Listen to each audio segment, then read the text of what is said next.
Yeah, yeah.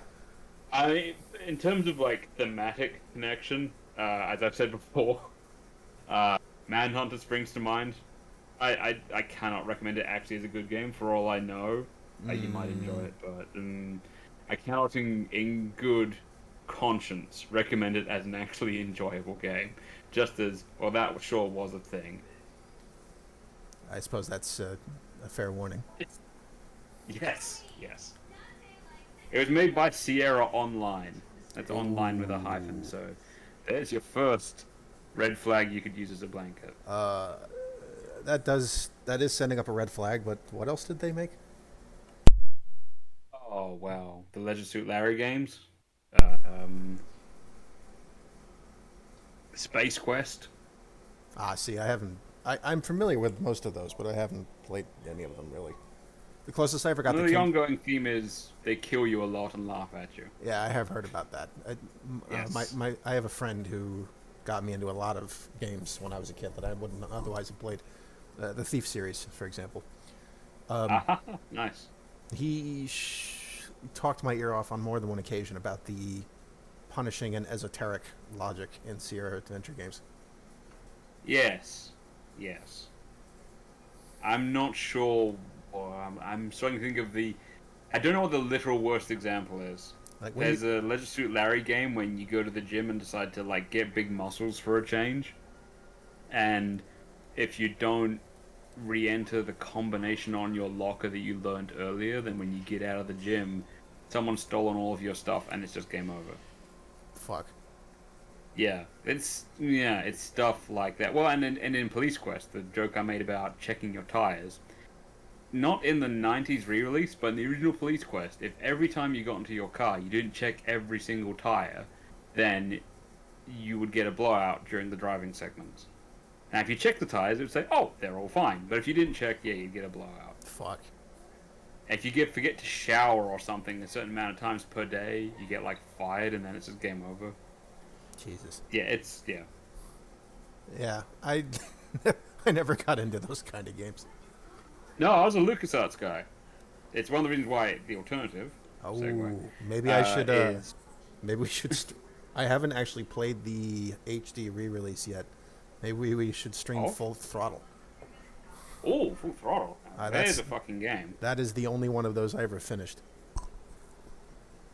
I It's own the Dig. it's one of these I ones where own Monkey Island. I haven't finished them.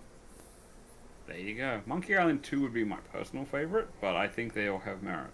Yeah, even Monkey It Island. makes another argument You, for what it's worth for Beneath the Steel Sky because it's ah, also very good with a slightly it's got a post-apocalypse sort of trench coat but future sort of feel. ah. My friend had a lot of games like that. But I remember Torrance Passage was one of his favorites. I don't know that one at all. That's an interesting one. You're this kid with he's got like a little pet that transforms into different objects. He's like, and That's cool. he's a living adventure game multi-tool, and you descend through the underground of your world to find that there's successive layers of other worlds beneath it. That's cool. Kind of like that show Spartacus and the Sun Beneath the Sea. Oh yeah, I've heard of that one. It never really came here. It was a French one. I believe it was called Le Monde Engulfs, or something to that effect originally. There you go. The engulfed worlds. There you go. But I mean, for what it's worth, that's also how it works in Beneath the Steel Sky. You've got your robot assistant, but like it'll be to solve a certain puzzle, you got to take him to like a robotics adaptation station. It's like, well, guess what? You're going to learn how to fly or learn how to float, or we're going to put a drill on you now and stuff like that. So he stores your equipment and whatever. I don't remember a lot of the puzzles. I know there's one where through very very convoluted means you basically have to get your hand stuck in this like sort of cyber surgery box, and it like basically dissolves your existing like cells and skin and then rebuilds someone else's hand just so you can do like a palm print. And your character is legitimately unhappy about the process. No shit. Yeah, I think that's how it goes. My memories of Beneath the Steel Sky Limited. I just remember really enjoying it. Well, I know there's a version of... I know a GOG has Beneath the Steel Sky. Really? Yeah, I could actually buy it if I wanted. There's that website that's called My Abandonware as well, and I've been looking at that a lot. Yeah, that's where I that was how I was able to play Storm again. Oh, cool. Like, I love that website. I could download just screenshots for it for the aesthetics. Now GOG has a version of Interstate 76 for purchase, but I saw that. that version does not work. At least not well. It's something having to do. The AI in Interstate is slaved to the frame rate in some way. Oh shit. Yes. So there's, what do you call that thing? Slow-mo or something? I have tried various. I specifically tried a specific way on. Like, I looked up a specific method for getting the GOG version of Interstate 76 to work under modern versions of Windows, and it did not work. Yeah. So what I did was, I grabbed the files for the game from Internet Archive, and I ran it through my Windows 95 virtual machine. Oh, nice. So that's how I played that, and Storm, Havoc. In the case of Storm and Havoc, I don't think there's any other way to play them. They've never been re-released, and they've been abandonware for decades now. Which is criminal in my case. I think especially in Havoc's case, but that must be a bias. Fury 3, I had to play that way. Hellbender. That's probably how... I wonder if I'm going to have to do something like that to play Return to Castle Wolfenstein, because I bought the thing legit, and the damn thing just won't run. I mean, that's the thing. At least in the case of Return to Castle Wolfenstein, you could get, like, the Steam or GOG versions. And those would probably work. I think I got the Steam version. The Steam version won't even fucking work. Okay. Yeah. You might need some kind of... I don't know what I'm doing wrong, but... You probably need I'll get to the bottom of it, but it's killing me because I want to play that. I'm sure you'll need some kind of community fix at that point. Oh, and that's what I did for Fallout 3 to eventually get that mess running. I've got Fallout 3 running so good it only crashes every hour and 15 minutes. Oh, good. I remember when I was playing the Steam version of Mass Effect for the first time, and it crashed every 5 minutes. Yeah. Yeah. There was this weird thing in Fallout 3 that you were fine as long as you never looked up. Yeah, and okay. Unfortunately, if someone talked to you from like higher up and it did like the thing where it like forces you to look up, that would also count. I look. There's a lot of things I like about Fallout 3, but I find it very difficult to defend sometimes. But yeah, for that matter, Fury Cubed and Hellbender have never been re-released either. I don't know either of those. So show my ignorance here. Okay, so this one's a little complicated. Hey, on me. There's time. Yeah, there's a developer called Terminal Reality. I think they're actually still around. Right. So they made 3 different. I could call them space shooters, but they actually take place on like planet surfaces for the most part. Right. It's a much simpler take on the kind of gameplay that you would get eventually in Descent. It's closer to an arcade shooter than Descent, but it's along that evolutionary path. You're controlling a... Well, I like Descent. Yeah, you're controlling a space fighter, you're shooting enemies. There's a simple set of objectives. You destroy XYZ thing, go to the exit, move to the next stage, fight a boss, move to the next world, so on and so forth. Terminal Velocity was the first one, and that was published by 3D Realms, and I believe you can still purchase it from them. It never actually became abandoned. Damn. Yeah, Terminal Velocity never actually went out of print. That's kind of cool, I guess, because it means it might still have some support, official support. I mean, it's my favorite of the 3 is the next one, which was I thought it was Fury 3 when I was a kid. It's actually Fury Cubed. The 3 is a superscript character. Why is it called Fury Cubed? Near as I can tell, it's because of one of the game's best weapons, which is the Fury missile, which is abbreviated FFF for some reason.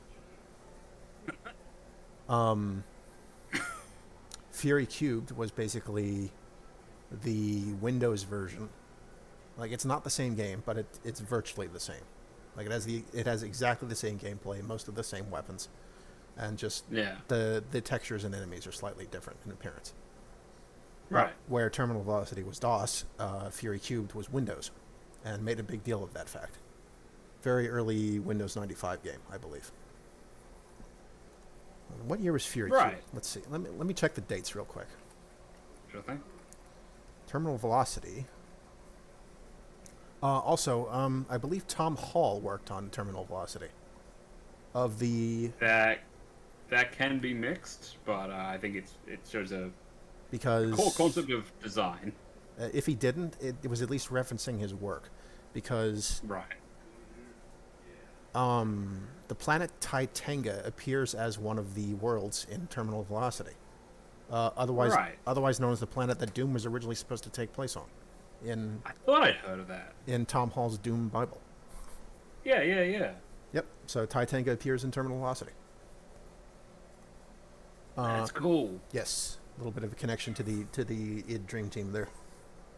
Yes.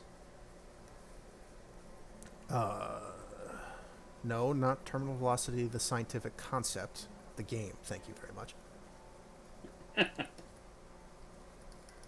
1 second. I feel like I can crib a bunch of characters just from the id Dream Team. I mean, I've already done it once. Here we go. Terminal Velocity was developed by Terminal Reality and published by 3D Realms for DOS and Windows 95 and Macsoft for Mac OS. Oh, I guess it got ported. That was May of 95. Golly. Oh, it apparently had a... I was in Florida. Apparently it had a re-release in 2015. Cool.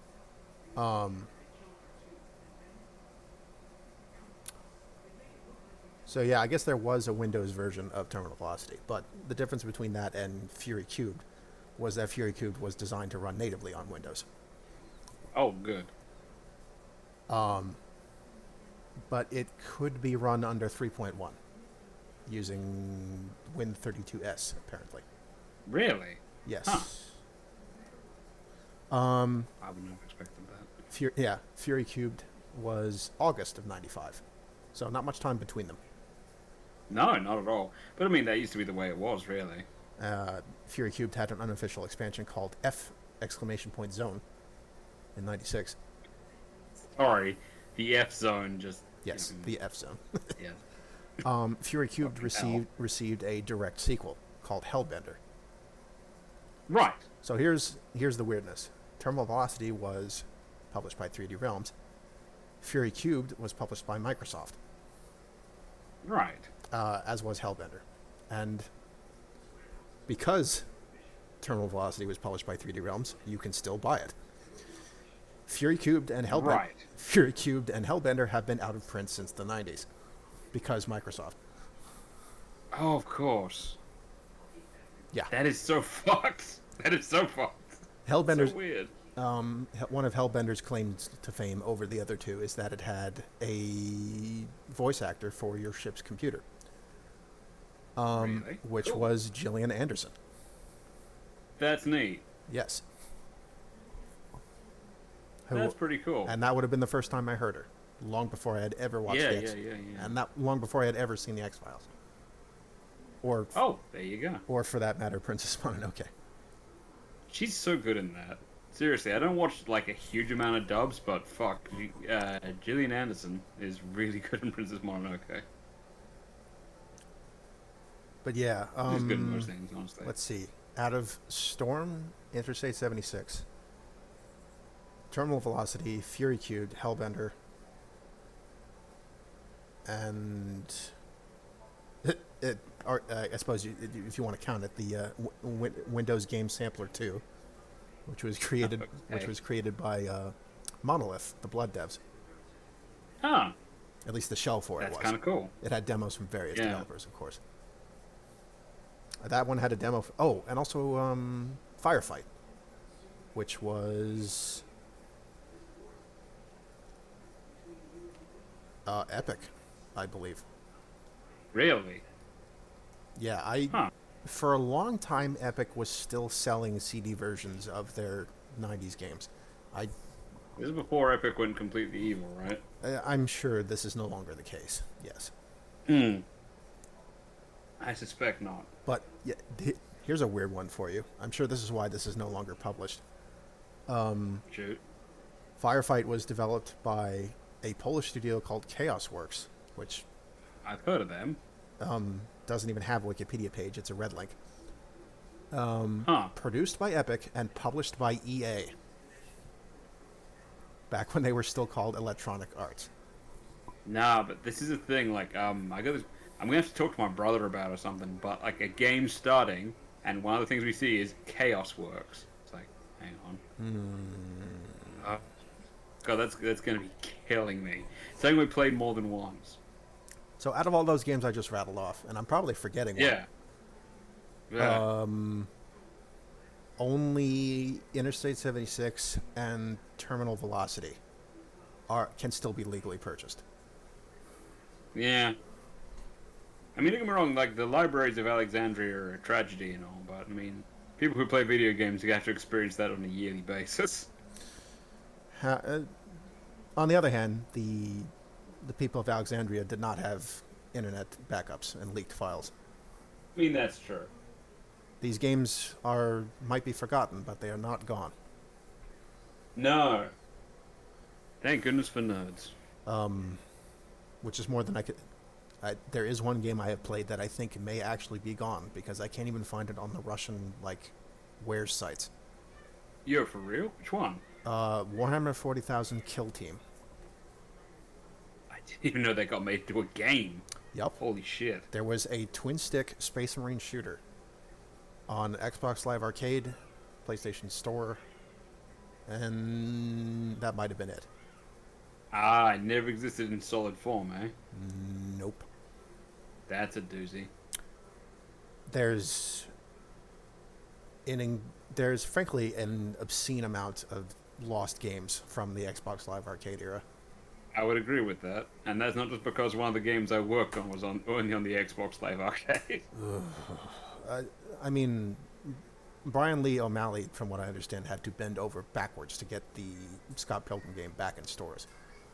I believe that. Which was one of the games I played at that time. Oh, nice. Was it fun? Yeah, it's basically a watered down clone of River City Ransom, which that works. Which still means that works just fine. Which still means it's a decent game. Yeah. I gotta learn to program more. I'm not. So I'm getting off subject here. Just the idea of all the different sorts of games you could theoretically make. If you can draw a little and code a little, what you can get done is incredible.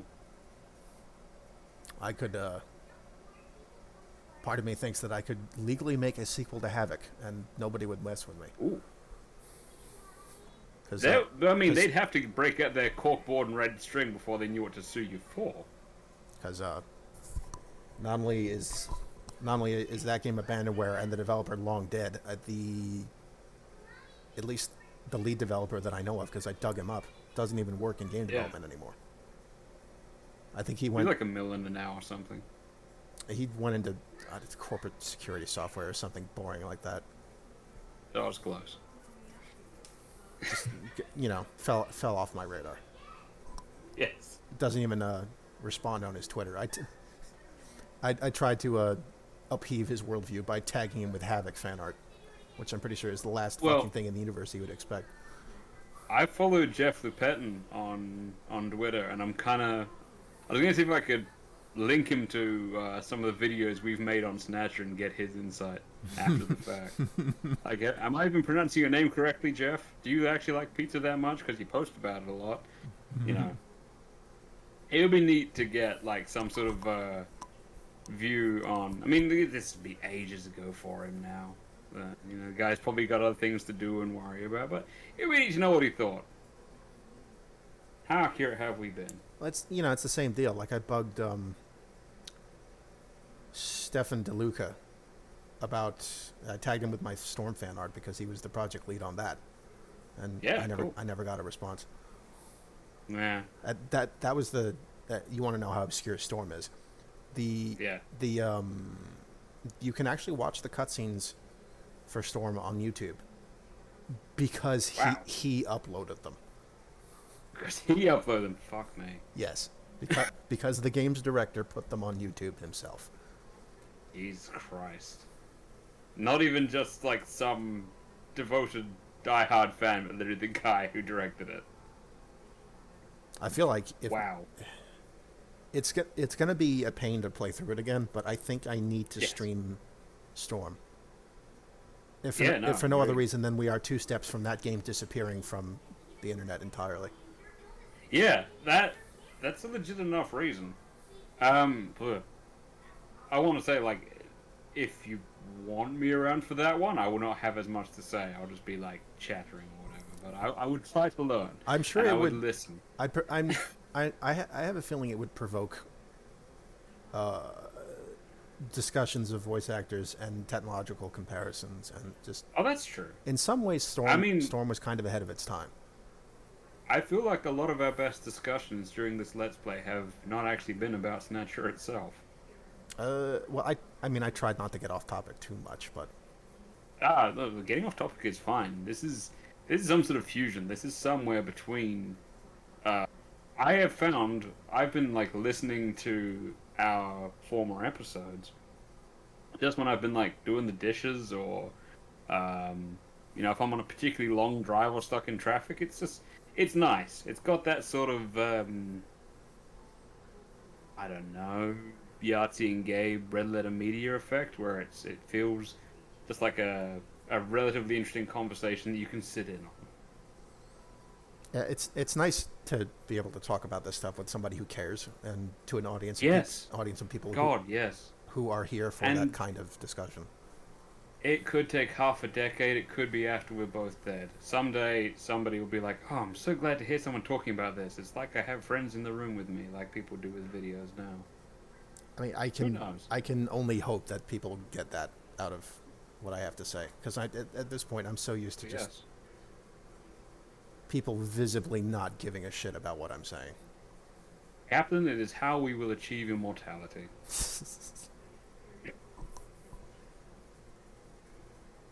Hey, this moonsault's pretty good. Oh. I think I'll make these again sometime. Well, there you go. You got a drink out of it. Sure did. Salud. Yep. Feeling a buzz at 10:15 in the morning. Ooh. It must be a public holiday. Oh, well, there you go. It's happy hour somewhere. Correct.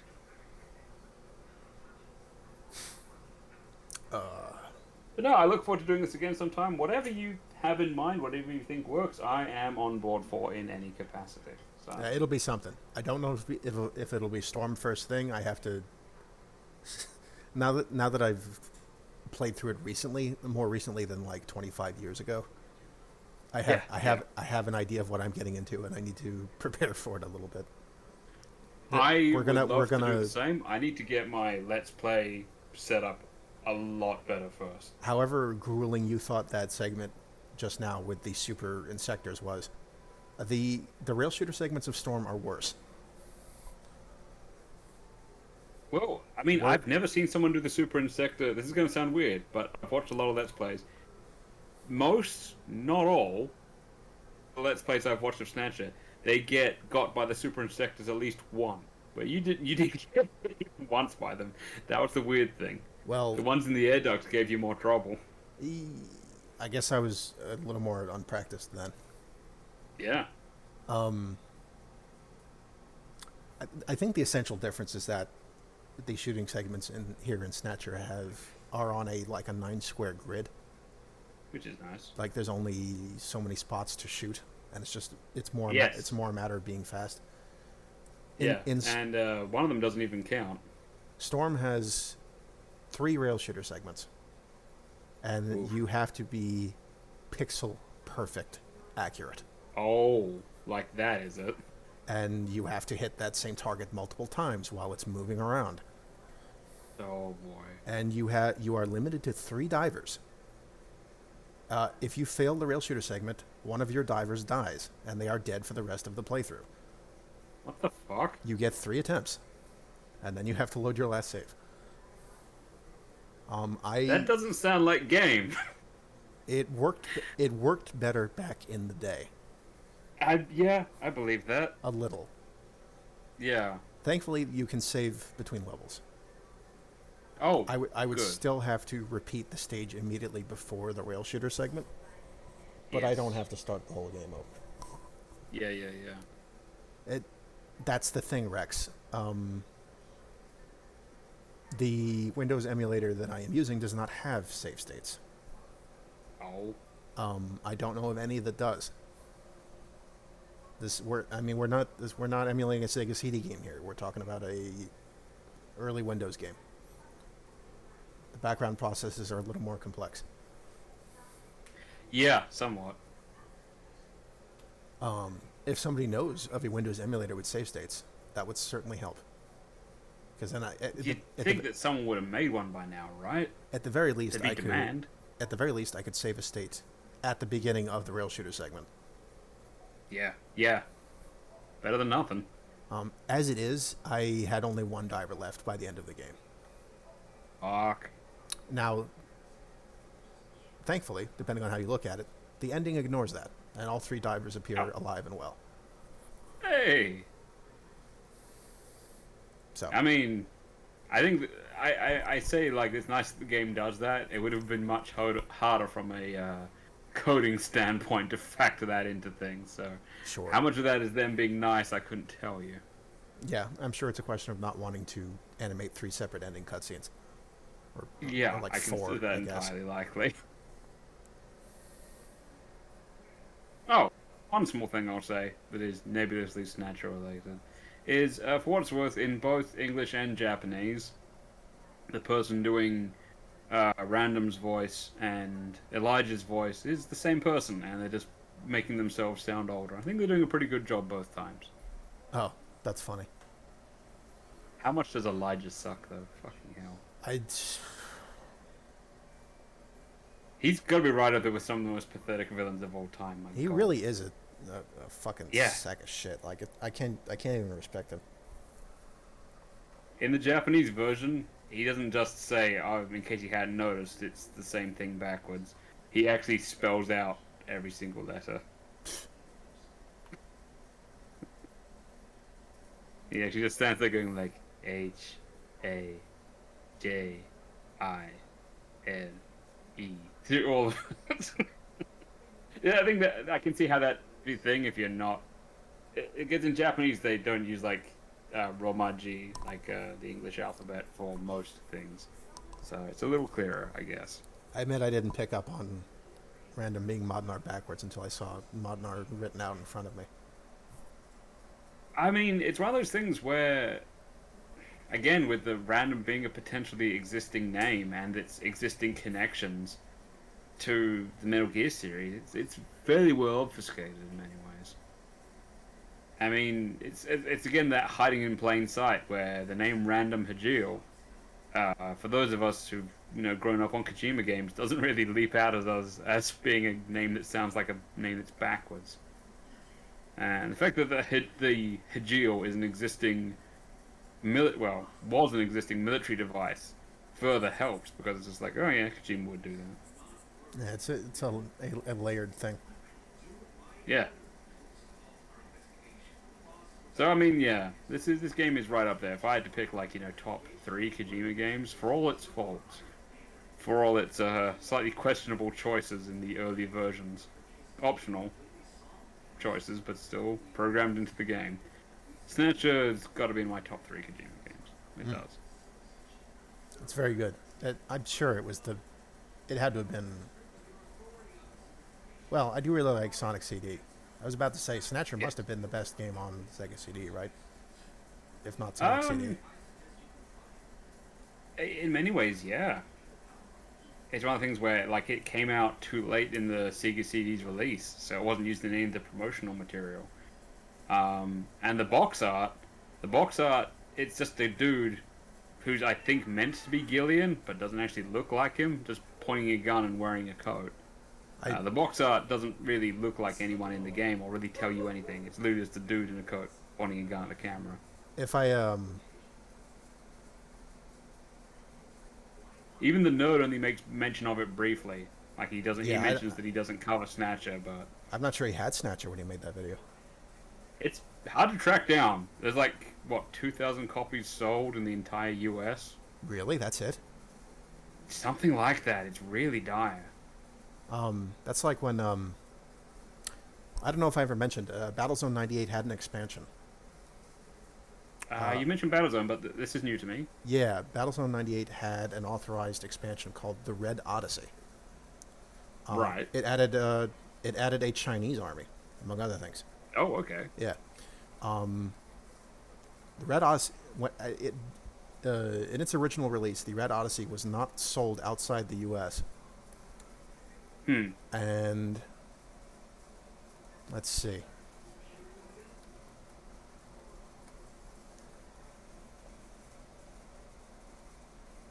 How many copies were there?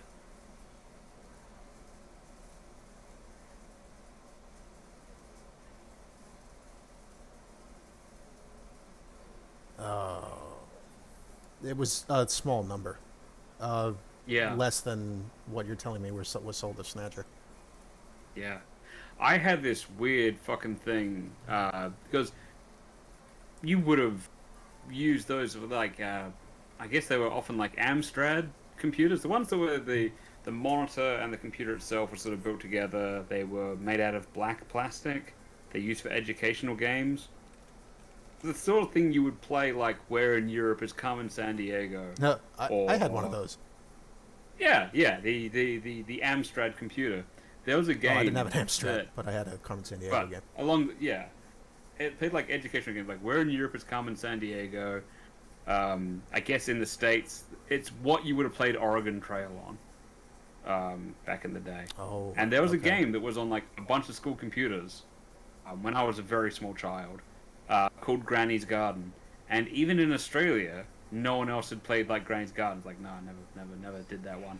And it was like a real basic sort of like puzzle solving, escape the witch, feed the dragon sort of game.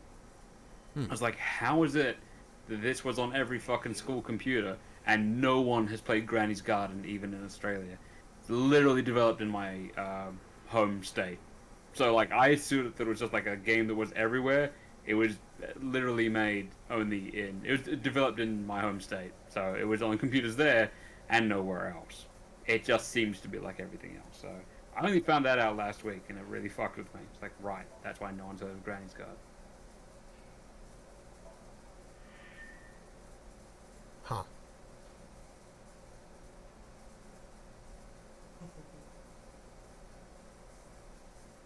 There's a talking toadstool in that game. I feel like there's talking toadstools in a surprising number of games. Actually, yes.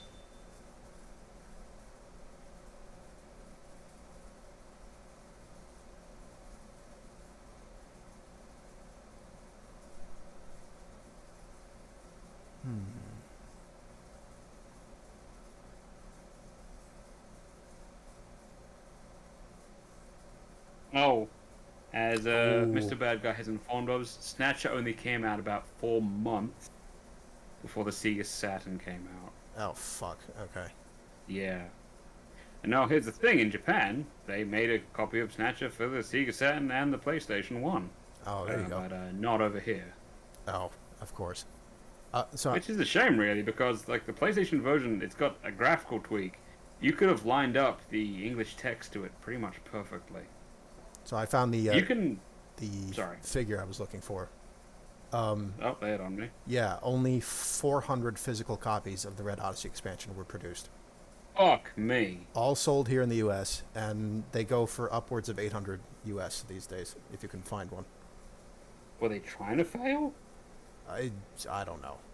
But if nothing else, when Rebellion brought Battlezone 98 to Steam as the redo edition, they later also added the Red Odyssey as a DLC. Right. That goes for $10. Okay. I have played the Red Odyssey before. I've never beaten it legit. It's one of those things where the Right. expansion is several orders of magnitude harder than the game it was designed for.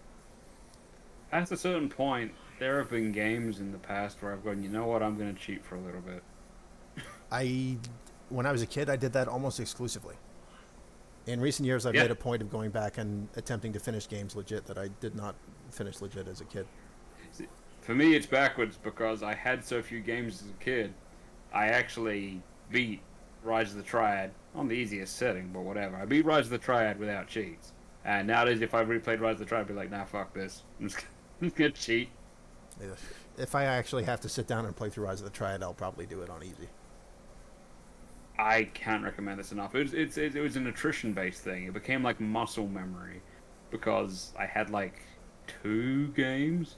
And like one was Rise of the Triad, and the other one was Warhammer Final Liberation. Oh, the turn-based game? Yeah, the one that had the cutscenes with that really good commissar. Oh, yeah, Commissar Holt. Yeah. Yes, Commissar Holt. Yeah. Yeah. He's the reason I decided like a commissar character would actually be cool. You know, I didn't really like commissars up to that point. I can see that. Holt was an influential character for a lot of people. Yeah, because he actually did the thing where he worked between troops and politicians and like offered like actual advice and wasn't just like heresy blam, which is I never thought was that funny. Yeah. It had its place. Don't get me wrong. I like Fucklore especially because he's like the end point of that particular meme. But like it getting I don't want to be a joy kill. It's just that like for a decade I got heresy blam on like all of my fucking artwork and I just yeah, it's still funny, guys. Hilarious. I mean, Fucklaw even kind of looks like Holt. Yeah, a little bit. Little beefier, I guess. Yeah, he's like but like I mean the arch of his nose and his sunken cheeks. I mean that's a good commissar look. Yeah, very. And like the people you actually see him like pointing a gun at and backhanding is a politician, and I was like, fuck yeah. Yeah, Commissars. he backhanded an imperial governor and shoved his las pistol in his face. Choose your next words with exceptional care. Like, what a beast. Yeah. Then yeah, I mean, like I was digging deep because there was a massive gap between me playing Final Liberation and getting back into Warhammer, but I was really channeling a lot of that when I made a commissar character. I was like, yeah, that's how it ought to be. That's fucking cool. Yeah, it stayed with me. Played a lot of Final Liberation. Those fucking warp missiles were hilarious. Like that's awesome. Like look at everything that has come to pass as a result of Final Liberation. It's a little weird to think of in retrospect. Now, I didn't. It was. Oh, sorry. No, it was just a weird chain of events because I wasn't super like into Warhammer I mean, like it was something that consumed my hobby period from like 1995 until I basically finished high school. How I afforded to play it, I couldn't tell you. I must have been using like all my birthday and Christmas presents. Because I mean, I was 10. I didn't have a job. Yeah. And I got out of it for a bit, and then when I came a little bit while I was in Japan, people were still talking about it because the Dark Heresy, the first edition Dark Heresy pencil and paper RPG had came out, and my friends back in Australia were like, okay, when you get back, even for a little bit, we got to get into this. And I was like, okay, whatever. And yeah, that's around I'd already been on like 4chan and 2chan a little bit, just doing like fan art or whatever. But in 2006, 2007, I was getting back into Warhammer through the pencil and paper thing and the enthusiasm of my friends back in Australia. And I was like, oh shit, I should start drawing artwork and putting it online for certain boards, and it just went from there. I was very lucky. It was a golden time of patience amongst the traditional games board. Which was probably more patient because it hadn't been canonized yet. If you looked at the TG board back in the day, it was in italics because it hadn't been locked in. It was in its probationary period. If it worked and it was accepted, then it got to be made a proper board, but until then it was in the trial stage. So at that stage, people were being pretty patient with artists, and that included me. So lucky. I was very lucky. I don't think I ever was there for one of your actual draw threads, but I remember the time when people were constantly reposting the early Cultist and Sister Battle comics. That's why I had to get a DeviantArt, because people assumed that every time it was reposted, it was being reposted by me, because nobody else would do it. Whoops. It's like, why is this motherfucker reposting his own artwork? Get a fucking gallery. I was like, it's not me. I guess you didn't have. Once or twice it would be. I guess you didn't have like a trip code or anything. No, not initially. I always didn't name post initially. I did eventually, because they were like cool with it for a bit, and it sort of went from there. I feel like we've gotten off topic. Sorry. I mean, yeah, it's kind went from Final Liberation. Yeah. Yes, Final Liberation. I didn't have Final Liberation. I actually didn't get into Warhammer games until the first Dawn of War, but which is not a bad way either, honestly. No, that game was awesome. But I did have a turn-based. Play Fire Warrior at some stage. I've poked it. I've never seriously tried to play through it. I'd recommend it as an actual good game. It just offers a unique perspective. Yeah. It's, a perspective into whoever thought it was a good idea to, the first... actually, I found out very recently that they tried to put out, in like 98, a 40k FPS where you play as an assassin. And it didn't get... I thought they made a Space Hulk game as well. Yeah, but I don't think it was an FPS, per se.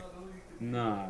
To my knowledge... It was first person, but it was turn-based, I think. To my knowledge, Fire Warrior was the first, finished, published 40k FPS.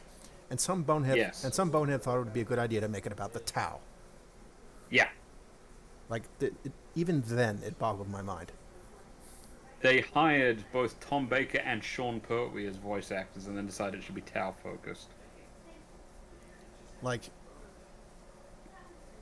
I think Bolt Gun will be the first. It will have taken that long to make a Space Marine FPS. Which is super weird when you think about it.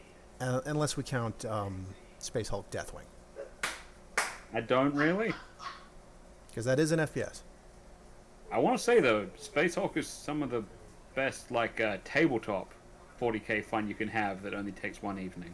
Because, Deathwing is a true real-time FPS and not a turn-based game like most of the Space Hulk named games. Yes, it's true. It's true. But Bolt Gun is the game I imagined when I was a little kid. I think this goes for most 40k fans. When you're a little kid, you think the Space Marines are the coolest fucking thing ever, and then you realize, wait, Imperial Guard are fucking awesome. I'm not going to try and deny it. The first army I ever collected for 40k was Imperial Fists. I have a Blood Angels army. There you go. I don't think it's done. It may not even be I playable. think the first army I ever collected is I collected a handful of Dark Elves for regular Warhammer. And then I got into Lizardmen because pretty soon I'd bought 2 Witch Elves, and then Lizardmen came out. I was like, well, I'm going to collect Lizardmen now, aren't I? Yeah, They had just come out, and I was super hype about it. I admit I didn't get into Classic Hammer at all until Vermintide. And by then they were already, shoving everything over for Age of Sigmar. Yeah, yes. I kind of missed Look. No, wait, that's incorrect. I actually played the Warhammer MMO, Age of Reckoning. I played some classic Warhammer because essentially, if I wanted to play a game, it's what a lot of other people were already getting into, and I've had the privilege of going against old school Nagash, and I realize that his figurine now is huge. Let me tell you, the original Nagash stats with his special, essentially Nagash had the ability where if he looked at you angrily, then you died. How big was the old Nagash figure? Oh, much smaller. He was the size of a deluxe chess piece. Look, the original Nagash that's figure. Still pretty big. It was very big back then. But essentially, he had the fancy version of Unshakable Power. I don't know what his stats. It was something like 2+ armor save, 3+ invulnerable save, access to all dark magic, 6 wounds, sword that if it even touches you, it keeps wounding you. And yeah. I didn't know that was a thing. Though I think you've mentioned it.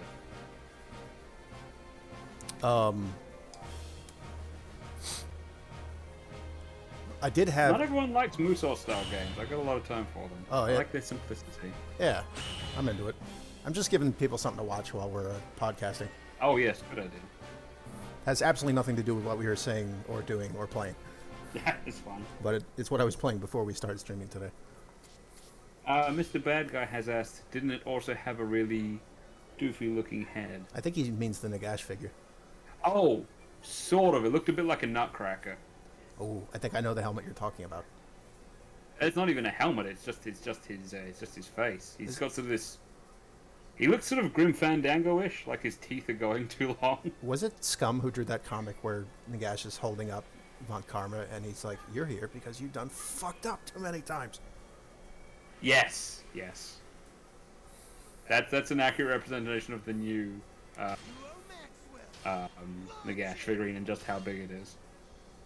Also, I'm pretty sure you just said Von Karma instead of Von Casting, and now I really need to send an Ace Attorney game where you're talking about Von Casting family. That's entirely possible. I did that. I'm sorry. Yeah.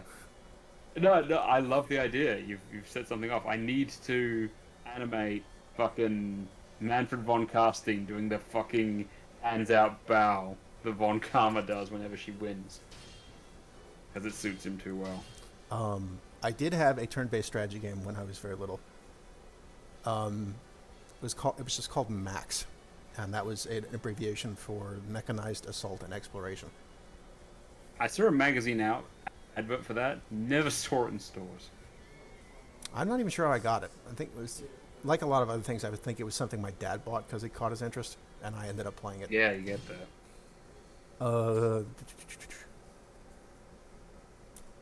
And that was set in a distant future, in a distant set of alien star systems, where The distant future of 2010. I don't know actually.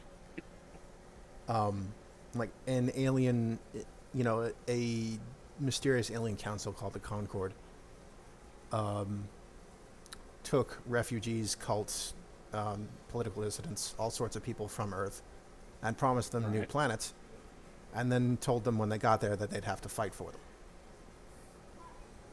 So there's 8 loosely affiliated human factions that are led by max commanders, like people who had their brains removed from their bodies and put in mechanical shells to withstand the rigors of hyperspace travel.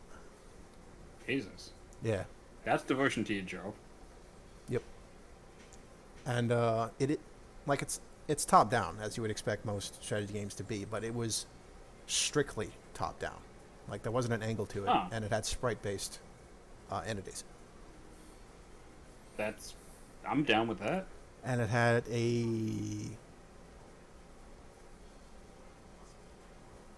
aesthetically, it was kind of like other strategy games of the era. It looked a little bit like Command & Conquer. It looked a little bit like Dark Reign.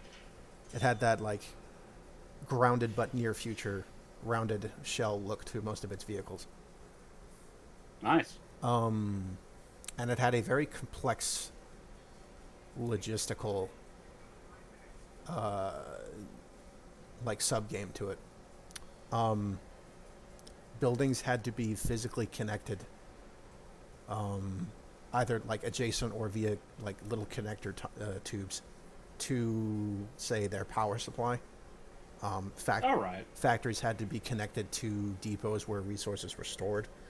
To store those resources, they had to be connected to the extractors themselves. Vehicles had to be adjacent to either a resupply depot or ultimately through the connectors to a building that was. Is that an adherence to logic you can enjoy, or does that get in the way of the game a bit? I enjoyed it at the time. I really wasn't very good at it. It doesn't have... it also doesn't have much in the way of story in-game beyond the premise. It's mostly a backdrop for a series of specific scenarios. I can dig that. It has a sense of vision to it, I guess. Also, there's no cosmetic variation between the sides. Everyone has the same units. The only difference is whose logo is on top of your mining station, which is your core structure. And there are minute statistical differences between the factions. Like one of them's better. One of them's a little better at air units. One of them's a little better at sea units. Yada yada. The ultimate goal, typically, of the match was to build ecodomes for colonists to live in, because the armed forces are almost entirely mechanical and controlled from orbit. Right. There are human infantry. They're very specialized. One of them's like a saboteur unit for like entering and sabotaging enemy buildings. They would have to be nuance-based, yeah. But something that you need a human for. Yeah. But the ultimate goal was to establish a beachhead with your mechanized forces, destroy the mechanized forces of the opposing max commanders, and build ecodomes for your colonists. And Sounds pretty cool. If you could build and protect these ecodomes for a given period of time, you would earn basically victory points. And then you would win. It's a good system. Yeah. There was a Max 2. I never played it or owned it. The intro was very dramatic. I don't know who voiced it, but he was cool. They were I'm sure we'll find out. Yeah, they were the unwanted. In a future episode. Cults, religious factions, even entire governments. Nice. That kind of monologue. It sounds like the sort of thing that would sound great if Casey Kasem said it, but I have no idea. Now, which one's Casey Kasem again? That depends on what's your field of references. The simple answer is he was Shaggy for a long time. Oh, okay. But I mean, he's capable of. He did like the American Top 40 for years, so like you can hear him in like a bunch of films, like in the Ghostbusters montage of all the like Yacht Larry King talking. You can also hear Casey Kasem talking on the radio. Huh. He's got a really like his Shaggy voice is him putting on like a high cracking voice, but he's a bunch of Transformers, like his Cliff Jumper and Blue Streak and stuff like that. Okay.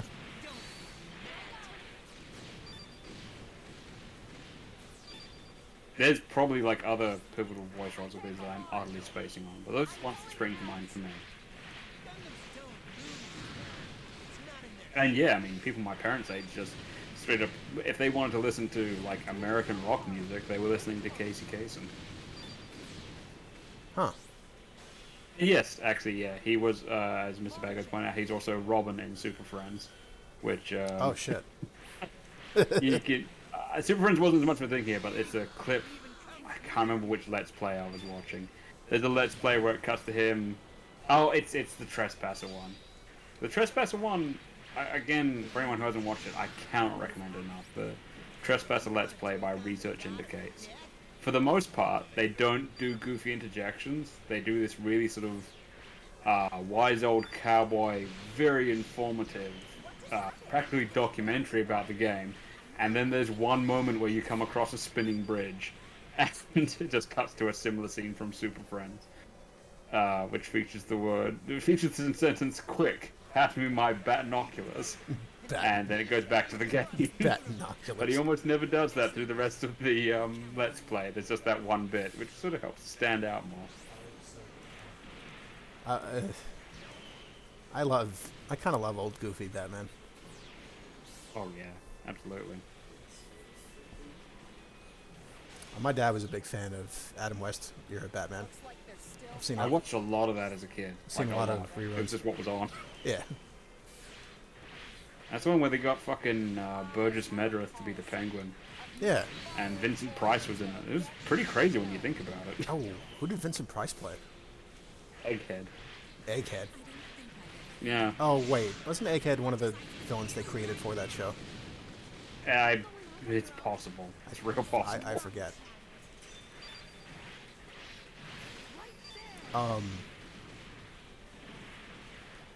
My parents liked playing Spot the guest star actor on a lot of those old shows. Yes. And, that was a fun thing to do in The Monkees as well, if you ever watched The Monkees. Yeah, I remember The Monkees. Yeah. My dad loves The Monkees. It's also fun to do in Knight Rider. Yes. A few Transformer voices show up in the monkeys in live action. There's an episode where I forget what they're trying to find, but there's this painter who's trying to make as many paintings at once, and they're like a modern painter. So they've just got paint on their feet, and like they're slapping their hands against the canvas, and there's canvases on the walls, and they grab someone angrily by the shirt with paint on their hands, and then demand that they pay for the artwork they've created on their shirt. Wow. And say that someone can't be an artist if they don't have a beard. And they're generally this like wild-eyed, insane modern artist, and it's fucking Michael Bell. So that's like Prowl, Sideswipe, and Swoop. And for Metal Gear fans, it means that it's also The Fear from Metal Gear Solid 3. Oh. And for Nickelodeon fans, it's Angelica's dad. That's weird. It is. And there's like a fantasy episode where the guy who's the quintessential judge is the town crier using a completely different voice and stuff like that. It's just one of those sort of shows. Damn. All right. Mr. Bad Guy confirms that Egghead was created for the show. That figures. Well, I mean, if you can hire Vincent Price for a day or two, why wouldn't you? That reminds me. Not too long ago, I watched the so-called fan-made recobbled edition of The Thief and the Cobbler. All right, cool. Like the basically the nearest approximation of the film as it was intended. Yes, yes. Okay, you know about this. Oh, only a little bit. Well, by all means, inform me. Vincent Price was the villain, Zigzag, the sort of rough analog to. Okay, so Thief and the Cobbler, you sure you know this, often gets compared to Aladdin, despite yes. Despite production on Thief and the Cobbler starting much earlier. Yes. And honestly, being a more artistically interesting film, although that's not difficult, yes. I guess. No offense to Aladdin, it's one of my favorite Disney movies, but The Thief and the Cobbler was a different kind of project. I mostly remember the Robin Williams bits. Of course. I don't know. There are a few actors who I think would steal a show harder than Robin Williams could. Well, they tried and they didn't. Look, it's not just that he stole the show; it's that like Disney animated films changed after that point. Yeah. Yeah. Anyways, you were saying. Thief and the Cobbler. Yeah, Vincent Price's Zigzag, and interestingly enough, Zigzag's parts are some of the parts that were the most finished. Like almost nothing with Zigzag is missing from the theatrical cut. Oh.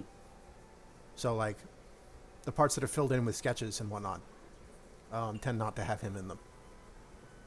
That's pretty cool. Yeah. I think some voice actors changed between basically the start of production and the theatrical release. I believe that. Like notably, I think the Cobbler has a single spoken line. Right. And I think it was something strange, like it was supposed to be Sean Connery at one point, and it ended up being Matthew Broderick. Okay, that's a different. That's an interesting substitution. I'll give it that. Unless it was the other way around. Very strange and troubled production for this movie. Yeah, yeah. But yeah, mostly you mentioning Vincent Price reminded me about that I had seen The Thief and the Cobbler as near as it was originally intended. Yes, that's pretty cool. And you know that up sometime. That basically wouldn't have happened. Like, the creator of The Thief and the Cobbler, who I believe is the same absolute genius madman behind Who Framed Roger Rabbit. Oh, nice. Or should I say, Who the Fuck Framed Roger Rabbit?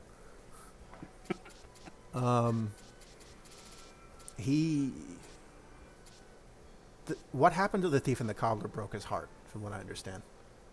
Yes. And he was not in any way personally involved with the recobbled edition. And I think wasn't even interested at first. Like, I think he came around on it later. Like, he just didn't want to be reminded of that film. Man, that's tragic. But not long before he passed, I believe was there for some kind of formal ceremony honoring the recobbled edition. Oh, nice. Like it meant a lot that he made that appearance. Yes, that's pretty cool. Like maybe that gave him some closure. Yeah, no. Who can say? It would be cool, right? It'd be like, I don't know, if me and you made Snatcher 2 Snatch Harder and Kojima eventually gave it his blessing. We should be so fortunate. Well, I mean, at my most delusional, I can't stress my most delusional, as if my Snatcher Let's Play, for whatever reason, ever got wind of anyone who could do anything about it. Historically, the best way to get Kojima to fight to make a sequel of something, even a spiritual sequel, is to try and imitate his work, which he fucking despises. Ooh. So, maybe that would be what it took. Just get him so pissed that he comes running. Rats. It worked with Metal Gear Acid. It worked with Snake's Revenge. It worked to a degree, with Portable Ops. I really tried to play Acid. It didn't do anything for me. It seems like it's got too many out-of-character moments to me. I didn't get that far. I couldn't. I didn't enjoy the basic gameplay. Isn't it card-based? It is. I can't stand fucking card games. I have mixed feelings. At least none of the ones that I've played. You know. I presently love Yu-Gi-Oh! Because I've played it 3 or 4 times and won every time, somehow. So, I'm currently very disposed towards it. That reminds me how I did extremely well, and I don't think I ever did as well after. In, like, my very first match of Rainbow Six Siege, where I was playing fucking Doc, the Frenchman with the P90. Nice. I hosed down like 3 members of the opposing team, and this is a 5v5 game, so I killed more than half of their team. Nice. And I was immediately accused of hacking. What? I was like, I had to type, like, bruh, I bought this game today. Skill issue. Yeah. At that point, if you're getting bodied by, like, somebody who bought the game today, you need to... yeah, for real. I think that's your problem. Yeah. Long story short, I fell off of Siege. That game has one of the most toxic player bases of any game I've ever played in my life. Like, online multiplayer is an ongoing struggle. Outside of, I guess outside of MOBAs, which I think are still probably the worst. Well, I think I've said before, I played League of Legends for all of about a day. And I had someone who was making indecent noises every time I talked, because they're apparently in love with either my voice or my accent. Oh my. And then, yeah, no, it threw me a curveball. If they were an actor, they were a very good actor. And then besides that, because I wasn't immediately amazing at the game, I was just getting called fucking everything. Ooh, yeah. And, like, given what I call myself, they worked pretty hard to actually catch me off guard.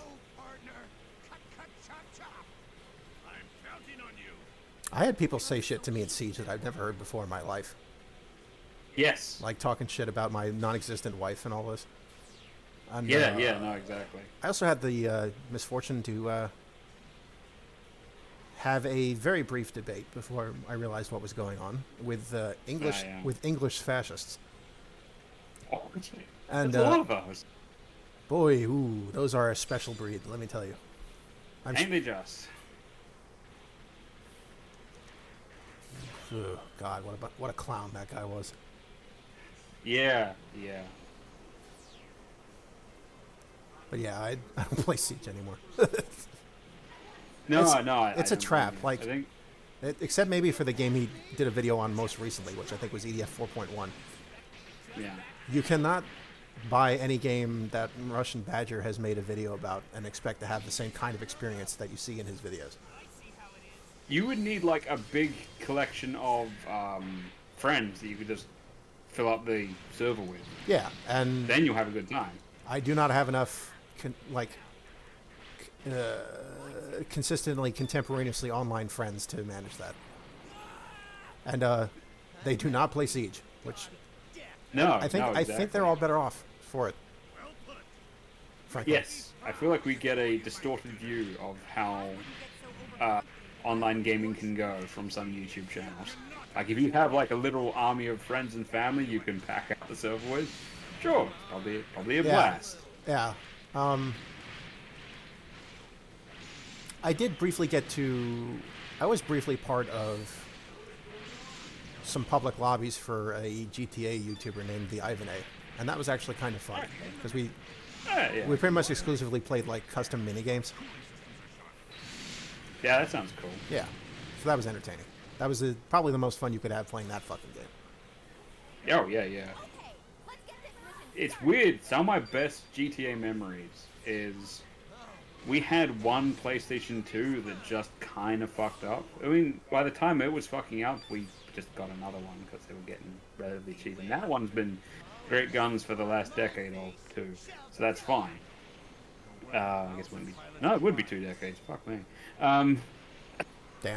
God, those things last a long time. I still have my PS2. I got it in like Yeah, we 2000 have something. 2 PlayStation 2s, and there's one that will not run any game except GTA Vice City. It'll still play GTA Vice City, but it periodically bugs out in unpredictable ways. That's why we kept it, because there was nothing like. I mean, if GTA Vice City is a single-person game, what you do when we would have friends over, or when it was just me and my brother, we would just, what happens is you need to get your wanted level up as quick as possible, and then you see how long you can go with your wanted level as high as possible. Oh, sure. And then when you die, you pass the controller over. Now, with the bugged-out PlayStation 2, it had the extra advantage that sometimes, without the flying cars cheat, the car would start to, like, float and wobble and take off into the sky. Oh, man. Or would plunge into the ground and enter this like weird After Effects dimension where it might correct itself, but it was basically like traveling through the warp where you just left a trail of after images of your car, and if you got out of the car, there was a chance you would either fall further somehow, or you would float back to the surface and launch skyward. Classic. And whether a building was corporeal or not would change from playthrough to playthrough. It was utterly bugged. Like, and it was the console itself, not the game. So you could play it normally if you wanted to, or you could play the fucking, warp travel, once in a lifetime film clip, fucked up version of Vice City if you wanted.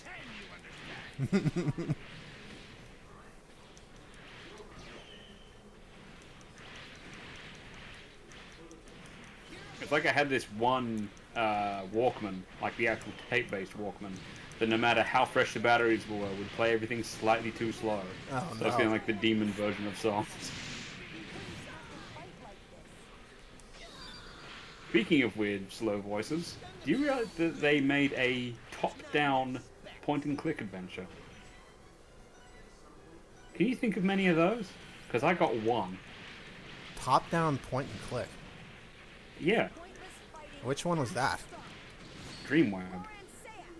Dreamlab? Yeah. It got into print media in Australia because there was a penis in it. Oh, good. Yeah. Whatever. You do also go around, like, shooting people, but they Right. were upset about the penis. Oh, yeah, of course. Yes. It seems legit. I remember it was a... I think I've still got the magazine somewhere, where the front cover is a skull getting shot with a gun in, like, what is meant to be, like, video game graphics. And it's addressing this issue. It's a copy of Triple J magazine. Triple J's meant to be the, like, youth alternative radio station in this country. And the magazine was all about, what's happening with video games. And there's a 2-page spread about Dreamweb.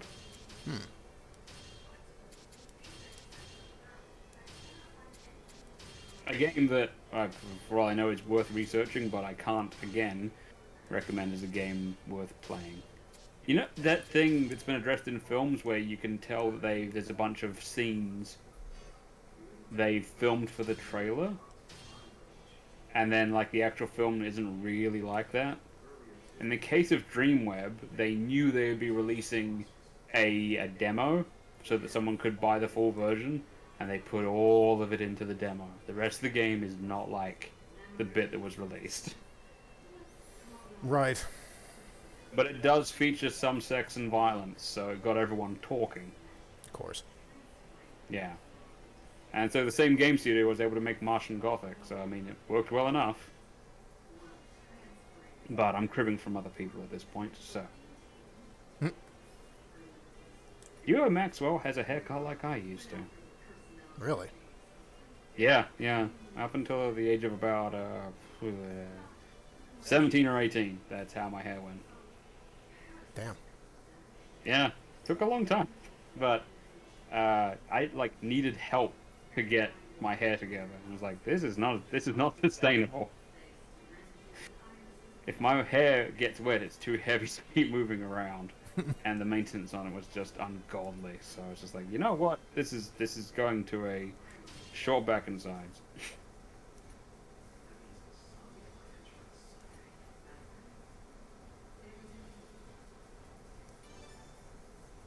Fucking shorts.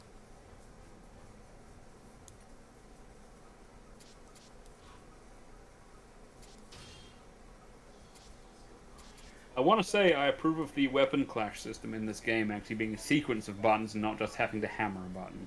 Yeah, it's a little bit better that way. It still reminds me slightly too much of that fucking construction vehicle combat game that I saw footage of. Construction vehicle combat game. Yes. Where, you get into like a bulldozer or a backhoe or whatever, and then you fight each other. But it's anime-ish, so there's like points of light and like clashing, and that thing where like the characters' heads appear at the bottom corner of the screen and they yell at each other. That sounds really for weird. Construction equipment. It is really weird, and I'm not convinced it's very good, and it has a fascinating dub. I keep seeing something on Twitter that's like that, where like somebody's making a tank game where instead of just shooting your tank gun at things, you do like fucking fighting moves with it. Like it bounces on its barrel and swings its entire like lower body into what it's fighting. I have not seen that, but I am fascinated. Rex just asked if we were forklift certified. I am indeed forklift certified. Here's the trouble with forklift certification. Shit. Are you actually? Yes, I am actually. Oh, I'm not. Part of my job is I'm basically a loader driver. Mm. Which, I mean, I'm cool with. I mean, when I was like 6 years old, I wanted to grow up to be Ripley, so it checks out. Oh, damn. Well, now I can make the he do be forklift certified joke, though. I absolutely am. Yeah, that's the thing. Which it's a weird certification because, I mean, the ones I use at work are like the 2.5 ton ones. Which, I mean, make no mistake, are still more dangerous than they seem to be. But with the certification I have, I can use the ones that are like 2-seated and designed to like lift shipping containers. Damn. And to me, that should be a separate license. So I mean, I will not take advantage of this, but technically, I could drive these sorts of vehicles. In Japan, I drove both a scissor lift and a cherry picker. Wasn't certified for either, but it'd be different there. Driving a cherry picker is every bit as fun as it looks, assuming you're not afraid of heights, which I'm not. Thing. Otherwise, it would have been a more fun. I'm not afraid of heights so much as that I don't trust my own balance. I have really big feet for my height, so I'm oddly so balanced. Oh, there you go. Wider wheelbase. Yeah, exactly that. I'm basically, like that, the thing, the jack you put under a car to like winch it up? Yeah. I'm basically just that in human form as far as I can tell. So I stick out these giant feet, get on something, go, and just like flip it over. It's like what I'm actually meant to be doing with my time.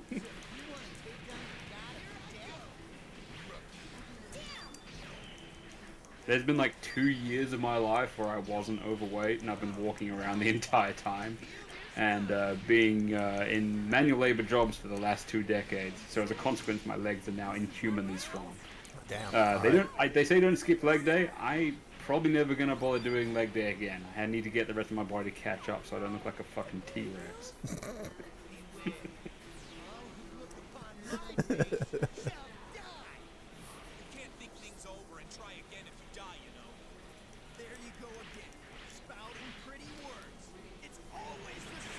No,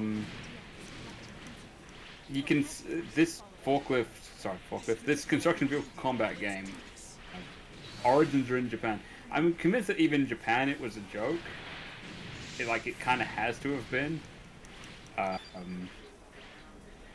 But like the things that you yell during a Japanese anime fight don't translate well to English. Right. Yes. Like, the things that sound fairly natural in one language don't sound natural in another, if you get what I'm saying. But there's a scene in the game. I haven't seen like a proper playthrough. All the reviews and playthroughs of it I've seen have been kind of like marveling at how weird the game is, and are kind of like with a comedy tone themselves. So I don't know if the information I've got is accurate. But there seems to be a scene where a character is introduced, a character with a very famous history and a lot of skills. They're like a mercenary version of a construction vehicle fighter. And after they appear, everyone crouches around a book to learn about him and say, check out all this stuff he's done. It doesn't show you the book that would show you the stuff the character has done. It shows you everyone around the book. Oh. And then they just literally talk about the character while they're crouched around what looks like a photo album. Which, that has to be a gag, right? Like, no one would actually use that as an exposition scene in a game. Is that the Dom? Yep. The boss is a Dom. Yeah, figures. When me and my brother were playing the fucking Gundam pod games in Japan, he unlocked the Dom in his, second mission. And he never looked back, unsurprisingly. My friend Garland, I don't know if he's still in the chat. He was at the beginning. He's really into the Dom. I started this. I think most people are, they just don't know it yet. I started with this franchise with Wing, so. Right. So it helps me that Death Scythe is very good in this game. Besides, it's a cool look. But I mean, when we were playing the pod game, we were playing for the. You could pick your faction to start, and we were like, yeah, we're going to Zion on this one. And I ended up playing as the Zaku Cannon most of the time, although the Ak guy was also good. Oh yeah, there's Ak guys in this. Nice. Very maneuverable.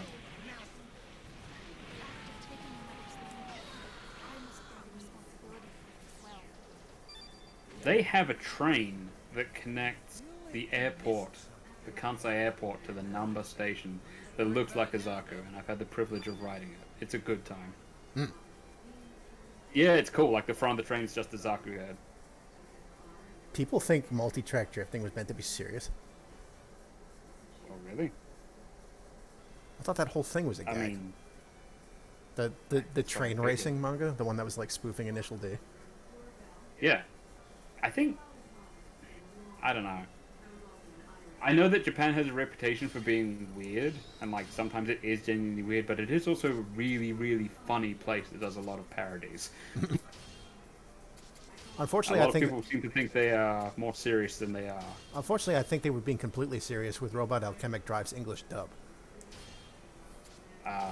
Which is I'm not familiar with that one. Okay, so Robot Alchemic Drive is a pre-Square Enix game. Right. It's a giant robot game. Right. With the twist that you're not in the giant robot. You are controlling it remotely. Oh, so it's like a Gigantor situation. Yeah, you're controlling it remotely with a controller that looks suspiciously a lot like a PlayStation 2 controller. Well, because that is the console. I feel like we peaked there. that is the console that the game is on. Peaks the power glove. Yes. You have a choice of 3 super robots. One of them is the basically traditional sort of...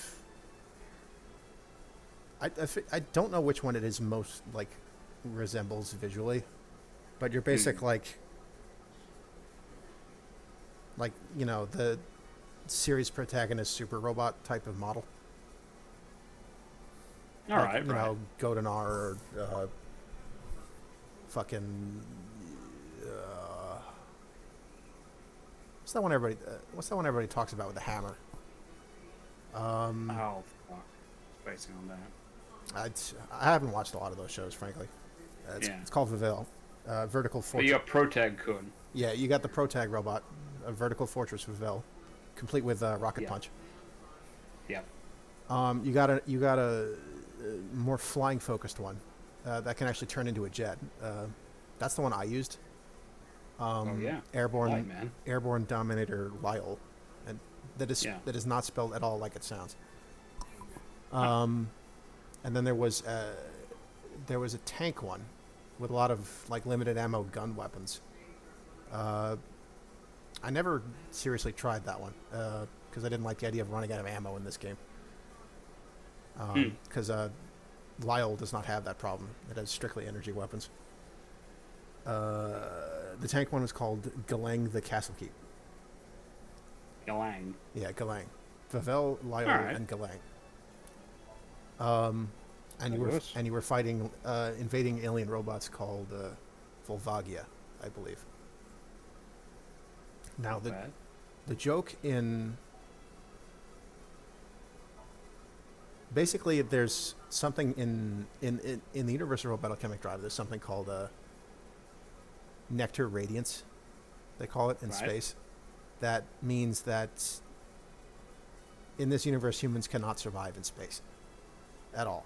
They simply succumb to nectar radiance, and large scale exploitation and exploration of space is impossible. Right. So it turns out that the mechs, Meganites, they're called, Mm-hmm. are developed as an alternative means of space exploration. Makes sense. Yeah, but the weird thing about, well, I feel like I'm getting right. The English dub. The English dub Yes. in Rad is fucking terrible. Like you Where know, would you rate it? If you had to compare it to something else, like something in the broad spectrum that people may have, something else that someone may have heard, was it like Mega Man 8? yeah, it's comparable. Resident Evil? Nah, it's worse than Resident Evil. Mega Man 8 is Whoa. closer to what we're going for. Okay. So their pronunciations are fine, Right. but they do not sound like human people reading dialogue. The inflection, the Right. cadence is so stilted. Did it go through Russia first? I don't know, Yeah. but it's like Because, I mean, that description makes me think of You Are Empty. they're no, it's a little better than You Are Empty. Okay. Okay. Like the dialogue is, it makes sense. It's understandable. Yeah. It's just the voice work is terrible. Yeah. Well, I mean, I think I've said before, my own experience is that it's not beyond them just to go, hey, you speak English, be an actor. I think that might have been what happened. I mean, I was lucky. I was literally a narrator and the judge voice. You don't... they picked me because I had a relatively deep voice and could yell. I didn't have to emote. The camera's also kind of fucked in that game because Oh, God. you're viewing the action from the perspective of your human character. A bad camera can ruin every other aspect of a game. And so you're viewing the action from your character's perspective, which means you are looking up at the giant robots punching each other. And It's a neat idea. and the controls are oriented to the Mega Knight, not your camera. Left stick controls your left arm, right stick controls your right arm. Like No if you, matter what you... Oh, God. like if you rocket back and then forward, you'll do like a straight instead of just a jab. I see what they're going for. I really do. It was interesting, and it worked well Yeah. enough that I finished it. And it's a long-ass game. It's like EDF long, maybe longer. It's got a lot of levels. Nice. But it was Just- jank, and the voice acting sucked. Yeah. Odd thing to notice. Can I assume there's some sort of translation error and the partner's name, Jim Gingham, that's meant to be Jim like the name, not Jim like the place where you work out. No, I think his name is Jim, like GYM. Because I I've mean, never it's seen confusing because I've never seen Turn 8 Jim, Gundam, so I don't know. yeah, But, Jim spelled that way is Japanese for Jim as well. So, yeah, I don't know. I think it's just Yeah. another case of Gundam names. yeah. I think I mentioned on Twitter the ongoing gag of having a character called Jimmy. Because Jimmy means like drab and like sober and somber and unimpressive and the exact opposite of flashy. So that's why there's always a character in WarioWare who's got like bright blue hair and is a disco star called Jimmy. Oh, I didn't know that. Yeah, it's an ironic name. Huh. It's why I don't imagine it's intentional, but I'm hoping that Japanese viewers of Better Call Saul are getting a good laugh. Because he's got like the Saul Goodman side of his personality, which is all like loud suits and outrageous behavior. But deep down, he's Jimmy. And Jimmy like dresses a bit more normally and is theoretically a good person. And I don't think for a second that could have been intentional. It's just how it worked out. But I know it's a generalization, but in my limited experience, they'll call them oyaji gyagu, like basically dad jokes. But Yeah. it is a language which lends itself, especially with the inclusion of a few loan words in English, loans itself to an obscene amount of puns, just an insane amount, which they do embrace. I do like a good pun. Yeah, there's a lot out there. One of my fucking worst habits is I do a bunch of them by accident. I don't know if I've done one on the stream. I think I managed to avoid it, but like it's the only example I can ever remember. But I'm doing it like all the time. No, there's two I can remember. Is I was making dinner for friends when they were coming over to do some pencil and paper RPG, and the food didn't go as far as I'd hoped. And I was serving them chicken, and I said, I apologize for this poultry, son. And they gave me such a fucking look. The worst look I got was when, in my current job actually, I was visiting the person in the office supplies area, and there was this like massive pallet full of paper that was taking up most of the little office that they had, and they just said this stationery isn't really moving. And they just did this slow turn in their chair and just stared at me until I left. It was entirely accidental. It was just genuinely me speaking my mind, and it occurred to me only after they were glaring at me that what I'd actually said.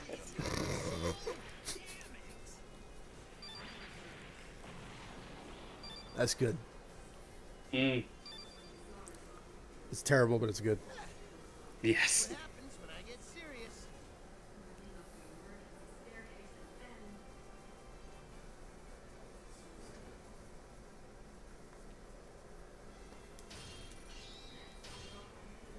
Some names are more unfortunate in Japanese than others. Oh, for sure. I'm not gonna like list all of them in case we have some people who have a name like that and don't want to be self-conscious in Japan. And the good thing is, because Japan has so many homonyms, then it won't always mean the worst thing. An example of a pun that they embrace: if you buy flatbread in Japan, it often has a picture of a very famous sprite fairy elf character on it, because it's pita bread. So of course it's Peter Pan.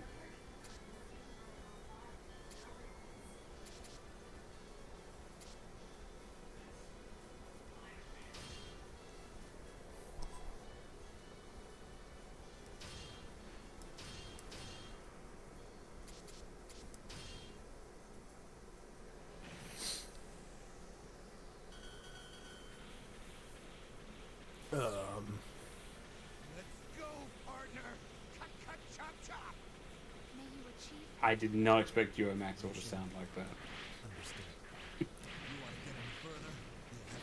I believe in most cases, they went and got the original voice actors from the shows for most of these roles. For this, Yeah, for this there's series. a lot of early anime voices in here. Like, we had like Brad Swale is one of them, and he's working on like the Transformers shows, and he was Moose in the English dub of Ranma and stuff like that. And they also had, I want to say that not Joe Maxwell, but one of the characters in Gundam Wing is voiced by David Kay.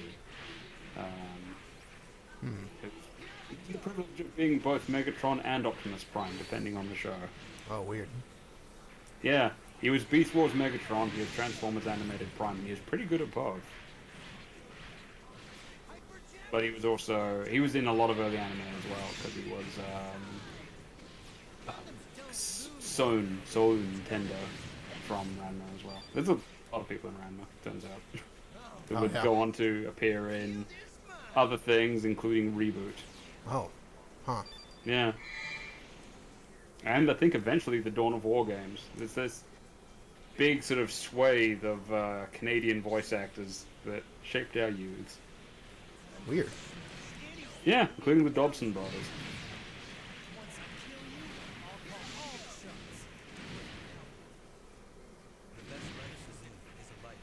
That isn't that guy. Hey! There he goes. There was an that guy. Well, I mean, they fall into the mook category, I think, a lot of the time. Yeah, they definite mooks. Yes. Speaking of mooks, I'm excited to play more of that game. I just forgot the name of. Fuck you, brain. I was just about to say it. Fallen Aces. Thank you. Yes, Fallen Aces. I'm not. Somehow I knew that's the game you were trying to mention. Yes, thank you. It's like halfway through the sentence, it slipped out like fucking raw egg through a sieve. Yes, excited to play more of Fallen Aces. Because I'm a scrub, that game was pretty difficult for me, but I didn't actually die at any point. I just got real beat up. I think that was also the same for me. Yeah. I had to like relearn and unlearn, because when it comes to me, I never played any of the Thief games. So when I stealth from third person perspective, not first person. Yeah, I didn't play I'm set. I played so much Tenchu as a kid. I didn't play Thief for real until very recently. Yeah, and I've got to get into Gloomwood and Fallen Aces at the same time, so, oh boy. Yeah, between first trying Gloomwood at PAX and then buying it when it came out in early access is when I went to play Thief. Yeah, good idea. Yeah. It's like a training. Now I'm debating whether to get Incision or fucking Dread Delusion before the Realm's Deep sale ends. Yeah. Dread Delusion looks very From what I've heard, Dread Delusion is the one that people are more hype about. I mean, you know what you're getting with Incision. Dread Delusion looks like it has some surprises in store. That's true. It's not over yet. All units continue to engage. But I can get I can get a oh, okay. Sorry about that. Pressure on the enemy. Come on.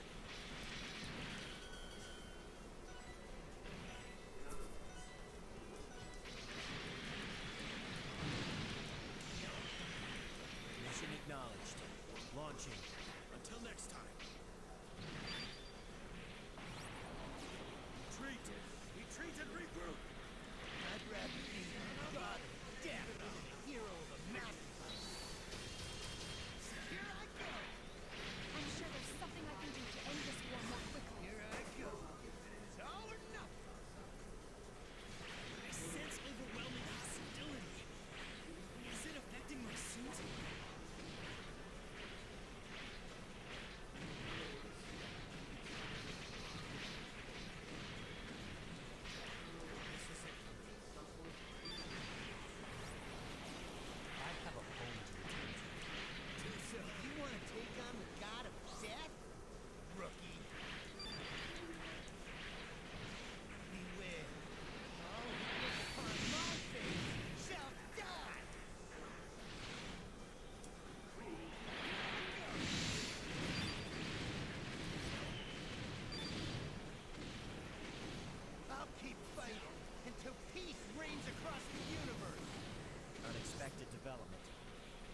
menacing situation.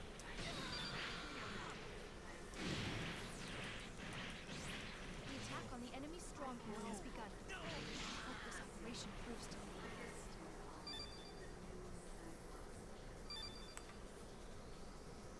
Having a partner like you helps me stay alive out there.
Okay, I'm back. Sorry about that. Hey,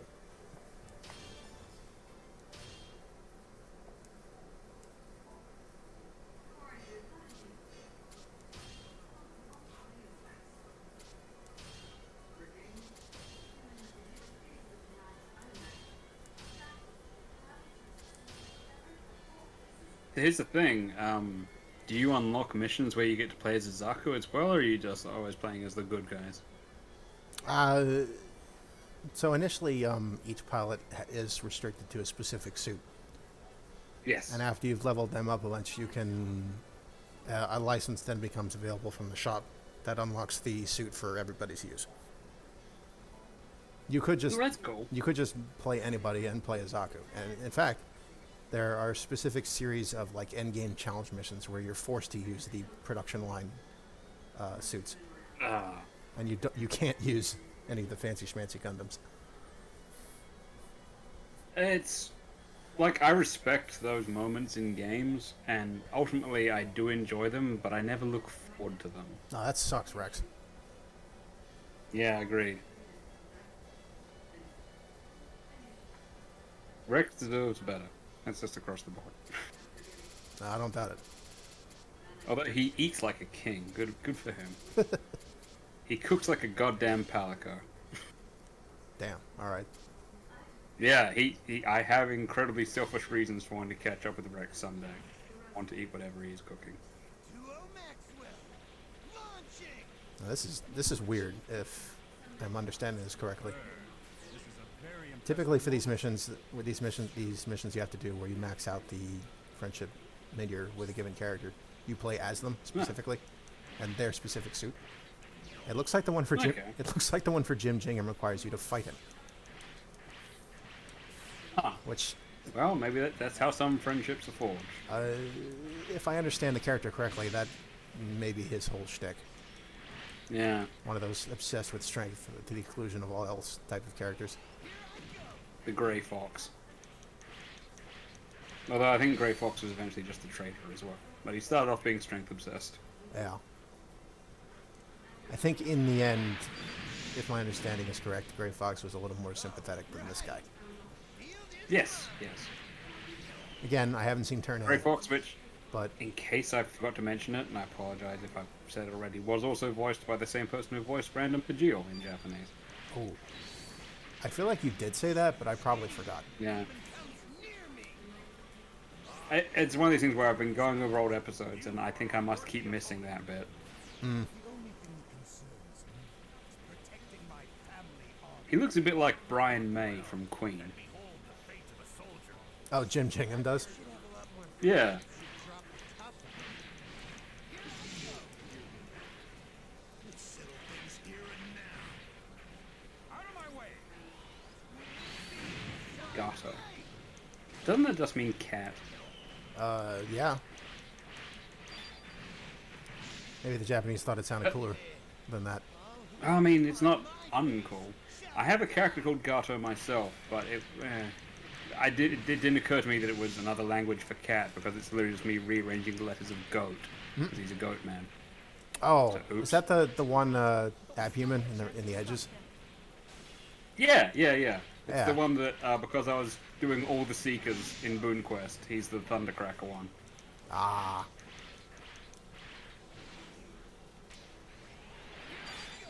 Okay, yeah, because Klon is Starscream, right? Yes. Then and who's- there's that one. There's Captain Toulamond, who, because of a teleporter accident, can teleport, and he looks like Skywalker. Oh, I don't know if I've seen Toulamont. He doesn't appear much. He's, I think you see him in. No, he is in the game, right? Because I know I've had to color him and whatnot. But yeah, he later becomes your like orbital support and stuff like that. I was caught off guard. Because I had to come up with something because it was like there's that teleporter in the game where you can summon back different crew members, and they just pushed all 4 buttons at once. So I very quickly had to make sure that did something. What it did is it pulls Toulamond out of his ship. Whoops. But because he's like really high ranking, he also has that thing that they have in Warhammer. I think it's called a displacement field, where instead of refracting shots off you, it simply teleports you out of danger's way. Oh yeah. And so that's the thing. So it sort of kept on.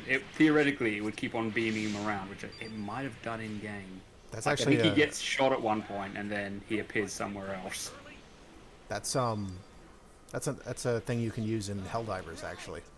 Is a That's cool. backpack-based displacement generator. It's one of the funniest scenes that I remember, at least, from the Caiaphas Cain books, is the Inquisitor that he's friends with has got a... I mean, they're wearing, like, human power armor anyway, but they also wear a displacement field. Right. And they get shot while they're diving for cover. And so they're already, like, diving through midair, and the displacement field doesn't affect your momentum. So she gets shot as she's diving out of the shot's way. And appears in the next room. You just hear this slam as she hits the bookcase. Yeah, I was moving at the same speed in the same direction, and then just gets moved into the next room. I was gonna say that like a lot of things in Helldivers, the displacement field is somewhat unpredictable. But Yeah. you just illustrated my point. Yes. It's like the thing that, again, in the Freeman's Mind version of Freeman points out is that the teleporters apparently cancel all your momentum, which should still do something terrible. I don't want to hear your speeches. I'm a man of action. How shall I live down this shame?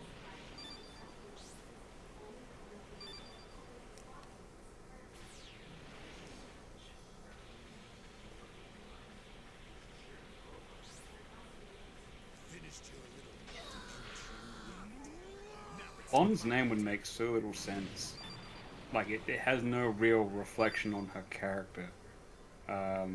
Essentially, she was created while I was, like, hanging out with the Drawn On. Aha. And so she was initially created, like, her uniform is modeled after, I forget which century, which army, but it's one of the Polish uniforms. She's got she's dressed like a Polish officer, basically. Not in terms of the coloring, obviously, but in terms of the collar and the hat and stuff like that. It's very Polish. Oh. And her superior attitude is like a slight hat tip to the... If not the true Drawn On, then the way he would react to things. The insistence on things being a certain way. By his own admission, the Drawn On was an elitist dick. Oh. And so the character's name was a reference to the Drawn On's obsession with dryads. Because Klon is just Polish. I'm probably saying this horribly. Sorry, Cortez. Klon is Polish for maple tree, and Gwizdek is Polish for whistle. So it's just a reference to whistle, ultimately. That's funny. Because that's the thing, when me and the Drawn On were talking, if I was drawing anything else, I would just get this message on, I think was it AIM? Something like that. One of the MSN Messenger or something, just saying, "Where's my dryads, fucker?" What's his ongoing question? Anytime I ask for advice, he's like, well, what you need to be doing is drawing more dryads. Wow. So yeah, a character that's like an elite dick who's like based on Polish army, whose name is just a double reference to Whistle. So yeah, that's his ongoing thing. And so it doesn't really make any sense anymore. It has nothing to do with her. It was just like a hat tip to him, really. That's great. Yeah, it's weird how things work. I had no idea. I love it. It's one of these things where if you translate the name, it's like, what the f does this mean? Because it's like whistle, not as in like the act of whistling, but as in literally like the sports whistle that you blow on. No, yeah.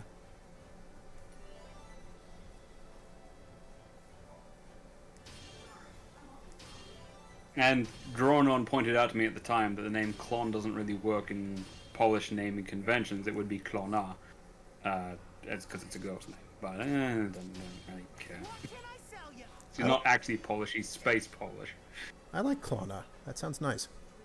It does sound nice. But it no longer means maple tree, so I didn't keep it. Oh, well, there you go. Did they make a new Klonoa game? I feel like they did. They re-released it, I believe is what happened. Oh, right. There's, I assume means I can play it again. I believe that there's a Steam compilation of... there's two of them, right? The Klonoa games? Yeah. Yes. I never played the second one. I just played the fuck out of the first one. So yeah, you can get both on Steam as a compilation thing. Neat. Can you get Tomba, I wonder? I don't know. Yeah. Tomba was a bonding experience for me and Scum, because that game is really fun. Its difficulty curve is a fucking right angle. Ooh. Damn. Lamb. And like, if it was just me, I wouldn't say that, but it was Scum as well. We were taking it in turns. Like, obviously the game can be beaten, but it's for more patient people than us. I know the type. Yeah. It's the one where you learn the Dwarven language by running up behind the Dwarves and savagely biting them on the head until they run away, and you gradually learn their words. Okay. Your solution in Tomba, you either hit things with your mace, or you bite them, or you swallow them. Huh. You learn everything by just biting onto it. Oh, good. Great. Love it. They introduce two mechanics in later levels, which I don't know if that's where me and Scum stopped, but there's like heavy winds that if you don't have your back to a wall will blow you to an earlier part of the map. And some parts of the map have sort of like piranha plant looking flowers in them that instead of damaging you outright, move you to a different part or earlier part of the level. So with one mistake or jumping into the wrong spot takes you all the way back to the start. That shit gets old. Yeah.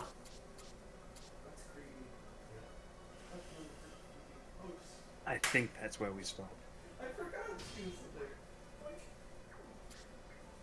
That would not surprise me. No. I really got to go to the bathroom. I'll be back. All good.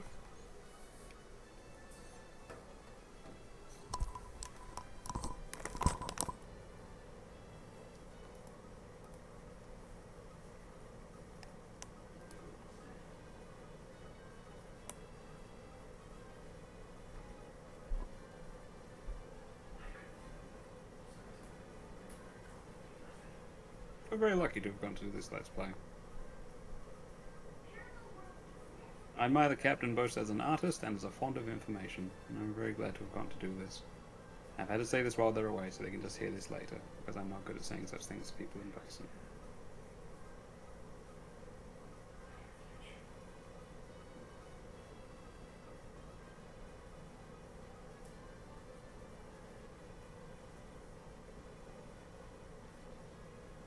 I look forward to what we do next. I mean, obviously, I've put forth my two suggestions, perhaps ad nauseum at this point. But I'm sure whatever we do, we will both find things to talk about. As I'm sure you have noticed at this point that we don't need much to get us started. And if you're not careful, you may learn something before it's done. And that reference has aged really badly.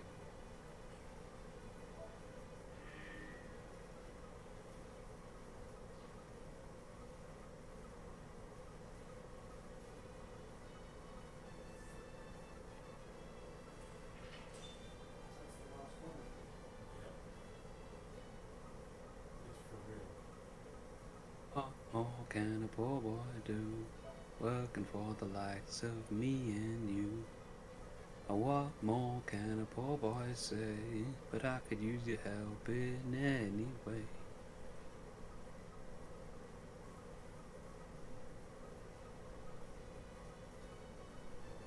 Domon Cashew. Cashew. I bet that guy's a nut.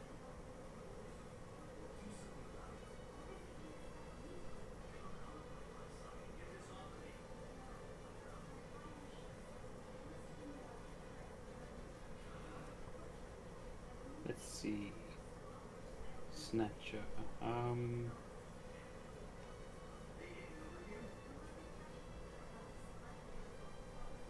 Let's see. Just a moment. Yeah. So anyways, yes. Welcome back. I'm back. My filling skills were put to the test. What skills were put to the test? Filling. Filling skills, yes. Yes.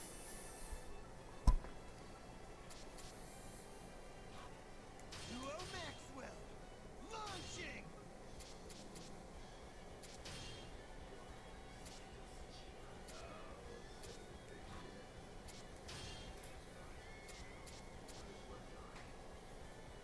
Search and destroy is a cool saying. I might just be because I associate it with Henry Rollins and Helsing, which are two things I enjoy. For me, I think they used to call it seek and destroy, at least the actual like military tactic in question. Yes, I believe so. Military terminology keeps changing. And they're having me two very distinct but both very enjoyable video games called Seek and Destroy. Nice. Huh. Both of which I played so much KKND, and I can't tell you a fucking thing about it, but I know that I played it so much. Oh, Crush, Kill, and Destroy? It's a strategy game, right? Yeah. Yeah. Me and my brother played the shit out of it. Remember nothing. I feel like there was motorcycles in it. That's as far as I've gotten. I have not actually played that one. I get it confused with Z, which I thought I'd played, but I haven't. Oh, Z, yeah, with the robots. Is that the one that was subtitled Steel Soldiers? I believe so. I feel like that's the case. It had this thing that looked a bit sort of like an ABC robot, but it had like sunglasses and the gunnery sergeant hat.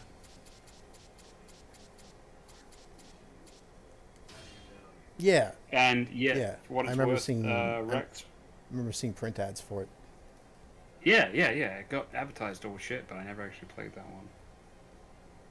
Rex was asking if Rage has Search and Destroy. Yes. Along Rage's back, it says Quero Quad Atero, which is Latin / High Gothic for Search and Destroy. Oh, nice.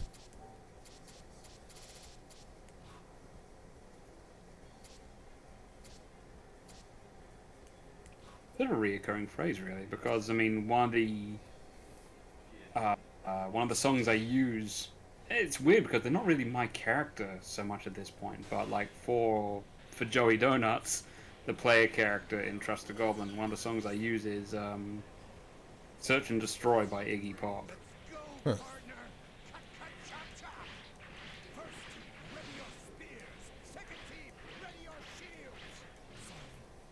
But one Seek and Destroy game. I remember there was a PC game called Seek and Destroy back in the Epic Mega Games days. Ah, yes. It was Epic and Mega. similar vintage to a couple of the games I mentioned earlier tonight. Yeah.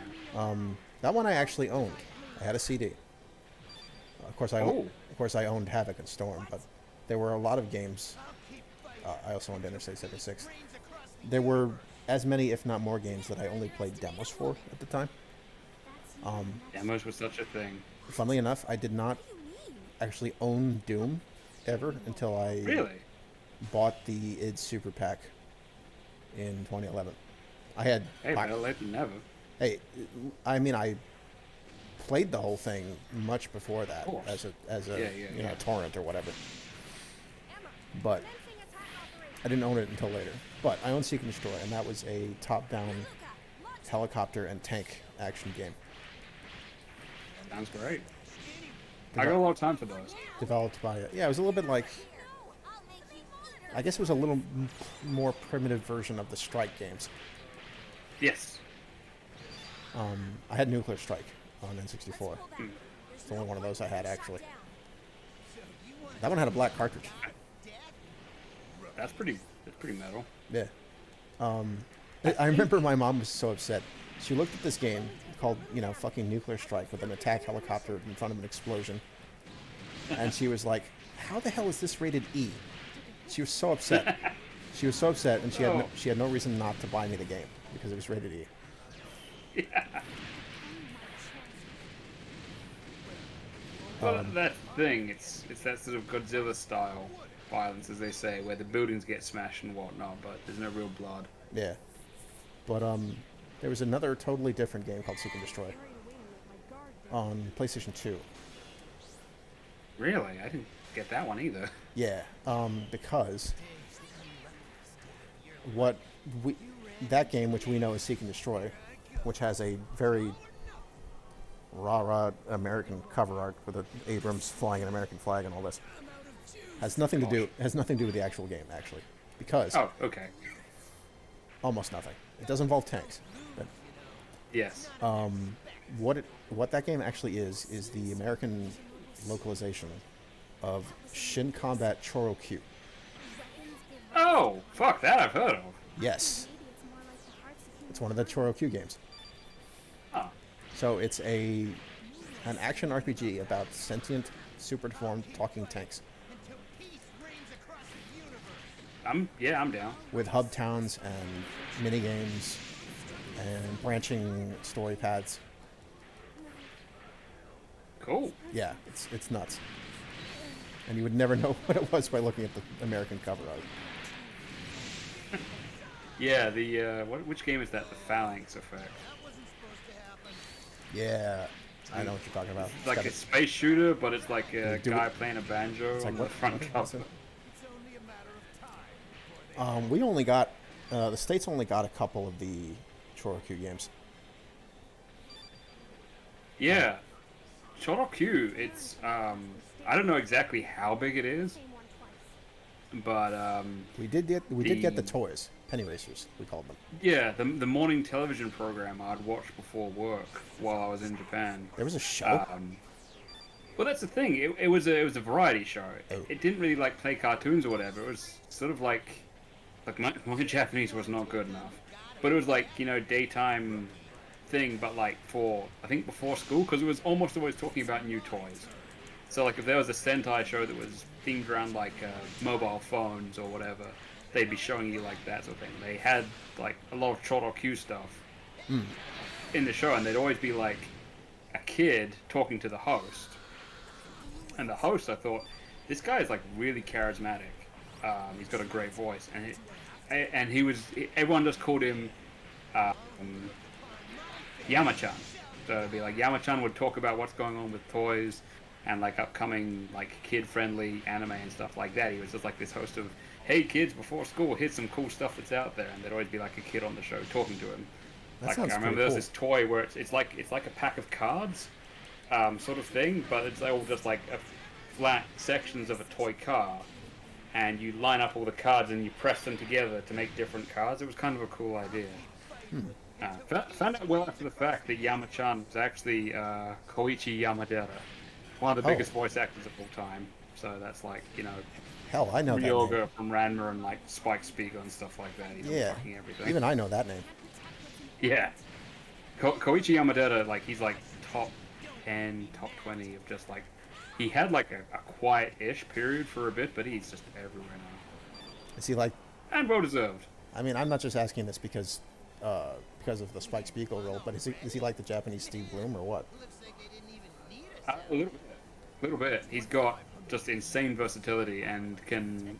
He's got the Steve Bloom thing where there's like a sound that they look for him, but he's also the sheer variety of what he does with his voices. Like when they did the live action and I think the original animated version of Aladdin, he fills both Will Smith's and Robin Williams' shoes.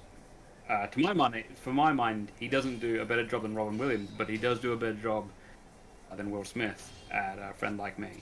Brings a lot of energy.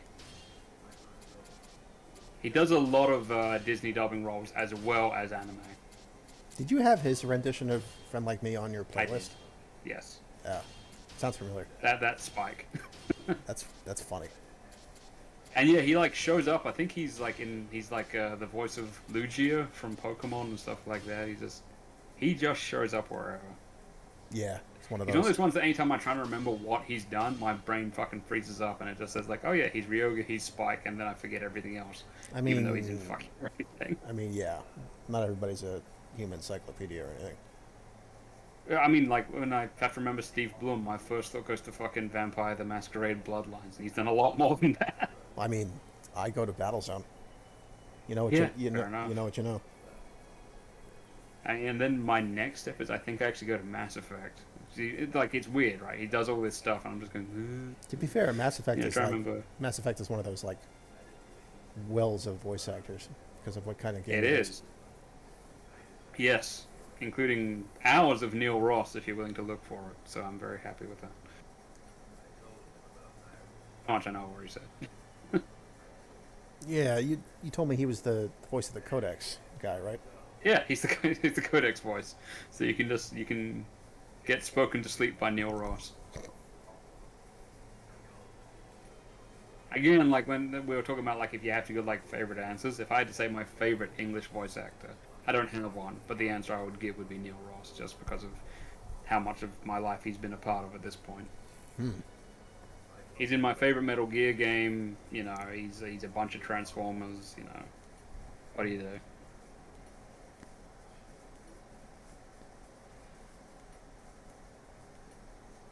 And my favorite Transformer when I was a very, very little kid was Slag. And he was Slag, so I think that checks out. He's also, for my money, the best character from Vampire the Masquerade Bloodlines. Who we can owe some of Cuddle's existence to, frankly. Oh, Yeah, the whole scene where you first meet Gary, the leader of the Nosferatu, played a big part in what eventually led to the way Cuddles would act around people. And the way she talks, frankly. I mean, that showdown is a lot of that, but like, when you meet Gary, even though Gary is always in a position of power, he faultlessly calls you boss. huh. Did you catch that? Terry Brosius is in Gloomwood. I did not know that, but I am now hype about it. Yeah, they didn't just get Stephen fucking Wade. They got Terry Brosius. They are not fucking around. No. I think Gloomwood's gonna get my brother back on the FPS scene. Because you're basically playing one of his fucking pencil and paper RPGs characters. Oh yeah. Right down to the fashion sense.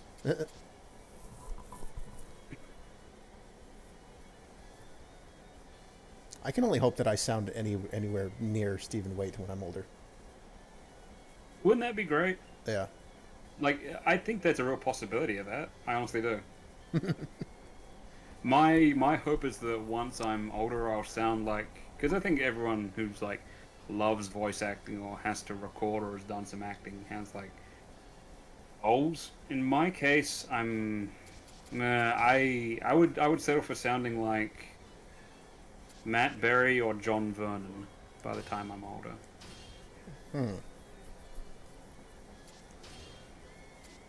I wasn't sure about John Vernon, but again, his brief but very good role in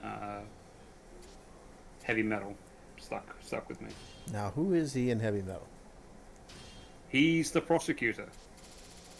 Ah. You know the defendant, Captain Stern, that guy. Yeah, okay. I think most people know him from Animal House. Oh, who is he in Animal House? He's the dean. Oh, the The fucking... fat, drunk, and stupid is no way to go through life, son. Yeah, I think I know what you're talking about. Yeah. They actually wanted to get him back for a similar character in Futurama, but I think he had passed on at that point. Oh, shit. Yeah.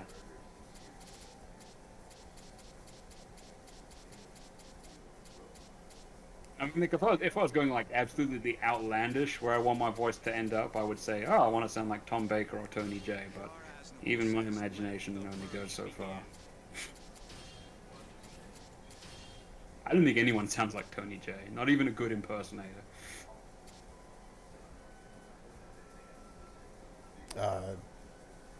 Okay, I'm having another blank. What is Tony J done? It depends on what you're most familiar with. Have you played Fallout 1? I actually have not. Okay.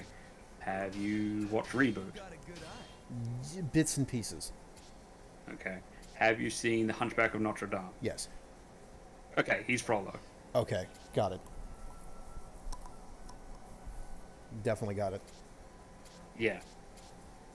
Like, don't get me wrong, Corey Burton, one of my boys, is doing a really good job in the Kingdom Hearts game of sounding pretty good, but Corey Burton works hard in those games because he's filling in for David Warner as well. Right. Oh, so It makes sense so- because Shockwave started as a David Warner impersonation. so Corey Burton is Sark then? He is. Yes. Gotcha. And when he was first doing the Shockwave role, they were like, "Can you sound like Sark from Tron?" And he was like, "Yes, I can actually." And so they worked with that, and then when it came around, it's like, "Oh, that lines up quite nicely." I think for one game, Sark is actually David Warner. After that, he's Corey Burton. Thanks. And in a weird turn of events, now I think about it, David Warner is also in Fallout 1. Don't be a stranger. Fuck, the voice cast on that... I know I said that last time, but the voice cast on Fallout 1 still fucking blows my mind. They were not messing around. Sounds like. Yeah.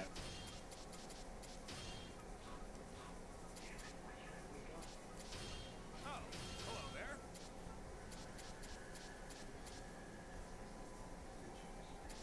Did one of those Gundams turn into an ocarina?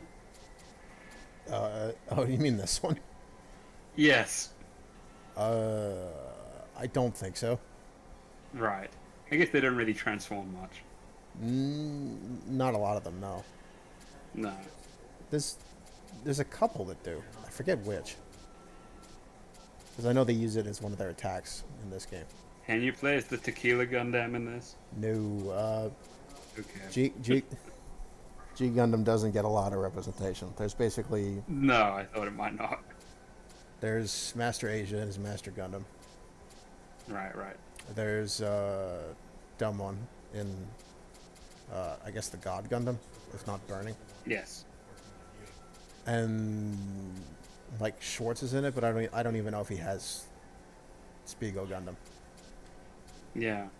There's just not a lot of those guys here. It's not really fair, but now the name Schwartz always makes me think of fucking Alpha Prime, which is really unfortunate. It just makes me think Oh, of actually- Spaceballs. Ah, it's been a real long time since I've seen Spaceballs in its entirety. Yeah, I'm more of a Blazing Saddles guy. that's fair.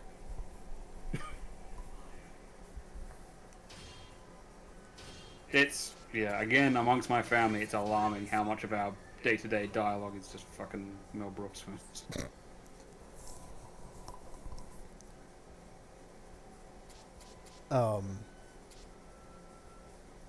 Or from Johnny Dangerously, which isn't Mel Brooks, but feels like it could be. I don't think I've seen that one. It's really hard to track down, but I recommend it.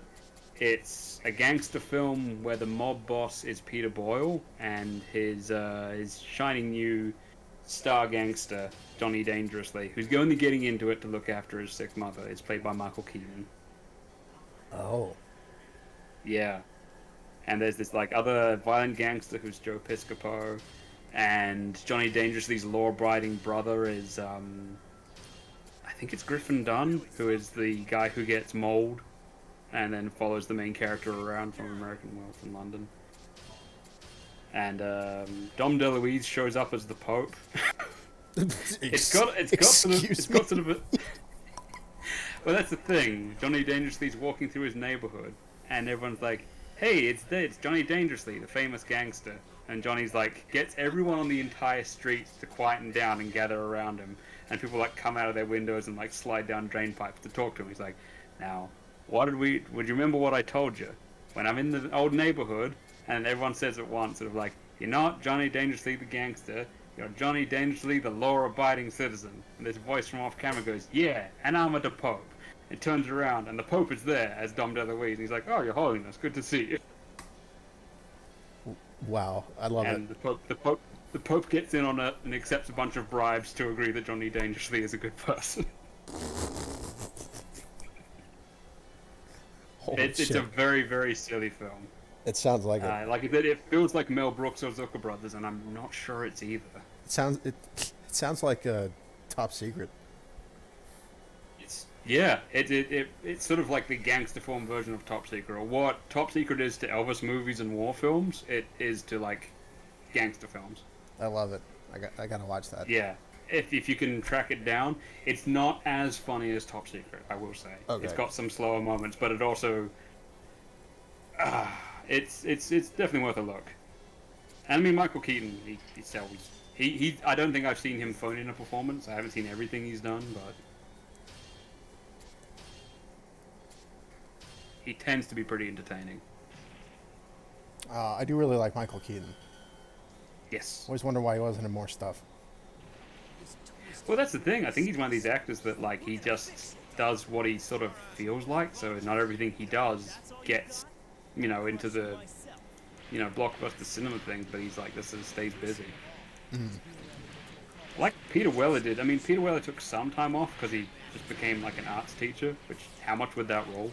Oh, well. Going to university and your lecture in the fine arts is fucking RoboCop. That's, wow. Yeah. Oh, yeah, speaking of screamers, Oh, yeah. Peter Weller. Yeah. There's a guy who picks interesting projects. Yes, I would say so. Fucking Naked Lunch. I don't think I've actually seen Naked Lunch. I don't know whether to recommend it or not. I can't fault it for being weird. I have always heard that it's weird. Yeah. It's got, and it's got, oh, do I always forget this guy's name?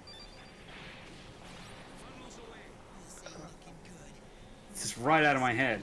Fucking Ash. Bilbo Baggins. Oh, Martin Freeman? Nah, the other Bilbo Baggins. The other Bilbo Baggins.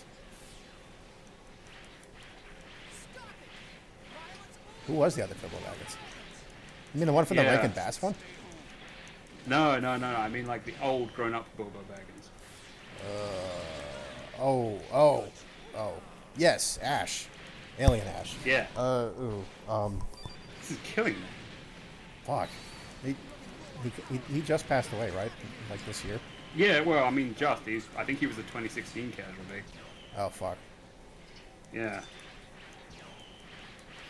I can't remember his name. How am I not getting this?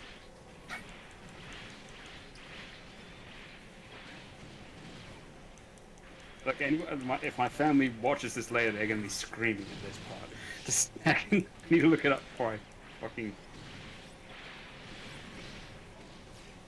I know that as I type it, it's Oh, yeah, gonna- I remember I'm gonna this remember. now. Because they actually... For... Ian Holm. Fucking hell. Yes, Yes. Holmes. They... Yes. I remember this now. Because they dug up the... I believe he had already passed when they did this. They dug up all of the cast from the original Alien Yes. to record audio recordings for Alien Isolation. Yes. And Ian Holm, I believe, had already passed. It's possible. I believe that was one of the last things John Hurt ever recorded. It would have arrived there, yes. Was a recording for Alien Isolation. Yeah. And I guess That was a worker. Fucking hell. I believe the man who played Parker passed away not too long ago, correct?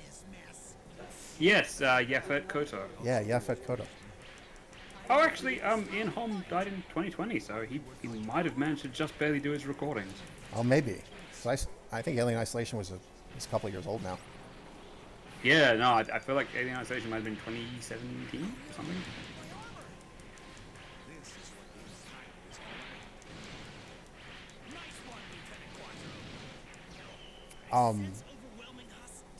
It's, But no, it's in Naked Lunch, Ian Lunch. Holm plays a slightly mentally unwell person, so who's quite intimidating in spite of his stature. So not a massive stretch, I'll grant you, but he still plays it very well. It blew me away how similar sounding Sigourney Weaver sounded in Isolation to how she sounded in Alien, Yes. despite the intervening decades. Yeah, it's one of these things where it can be a real advantage to start off with a certain sound. She's never gone for a cute quote-unquote sound. She's always sounded forceful. So, I mean, Yes. if that's your iconic sound, then it doesn't matter if you're like 20 or 70, basically. I can't think of many other actresses who made the commanding husky voice work before her. Outside of pure voice actresses, no. It's like, my first thought is like Lani Minella, who I think actually has voiced Ripley in one of the games when they couldn't get. So, I mean, that checks out. Possible. Lani Minella's the Rouge of the Bat voice actress. Yeah. Kind of always has been. Yeah. Well, I actually learned about this recently because my friend showed me Sonic Adventure 2 because he wanted me to Yeah. see that there was actual characterization behind the bat boobs. Yes. And Lani Minella was Rouge for a while, but there's been two others since. Yeah. Really? Yes, she's had. Man, I have her like irrevocably associated with the character. There you go. Well, to hear my friend tell it, Yeah. after Sonic Adventure 2 is when the series went off the rails. So Yeah. Okay. Rouge I believe that. Rouge is probably burned in your brain as Lani Minella because after that it was just the games just weren't as good. It's enough so that if she appears in a third Sonic movie, I want them just to go like, don't get Scarlett Johansson or whatever people are saying, just get Lani Minella to do it and put her on the poster. Like, don't fuck around this time. I know Lani Minella best as the female announcer in the Unreal Tournament 2004. That checks out. The normal one, not the quote sexy one unquote. Yes. She's the voice of the Tyranid hive mind in Dawn of War as well. Whoa, weird. Yeah.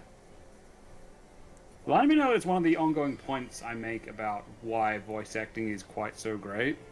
Because, I mean, like, she's going to be voicing femme fatales until the day she dies, and she's a grandmother, basically. And, like, it's between that and Henry John Benjamin, because Henry John Benjamin has a great protagonist voice, but he would never, in current Hollywood, get hired to play the protagonist on his physical appearance, but his voice is great. When you're a voice actor, you know, you can train your voice to play more characters than you would be able to play in person, and I think that's really cool. That's like a voice actor can sort of be anyone. I didn't really think of it that way, but that's true. It's like, it's one of the few forms of acting that isn't really fucking ageist, which is, I know, that's cool. It's nice. You know, someone who's thank you, Rex. someone who's like looks like a 5'4" unassuming cowboy can be one of the greatest heroes of all time.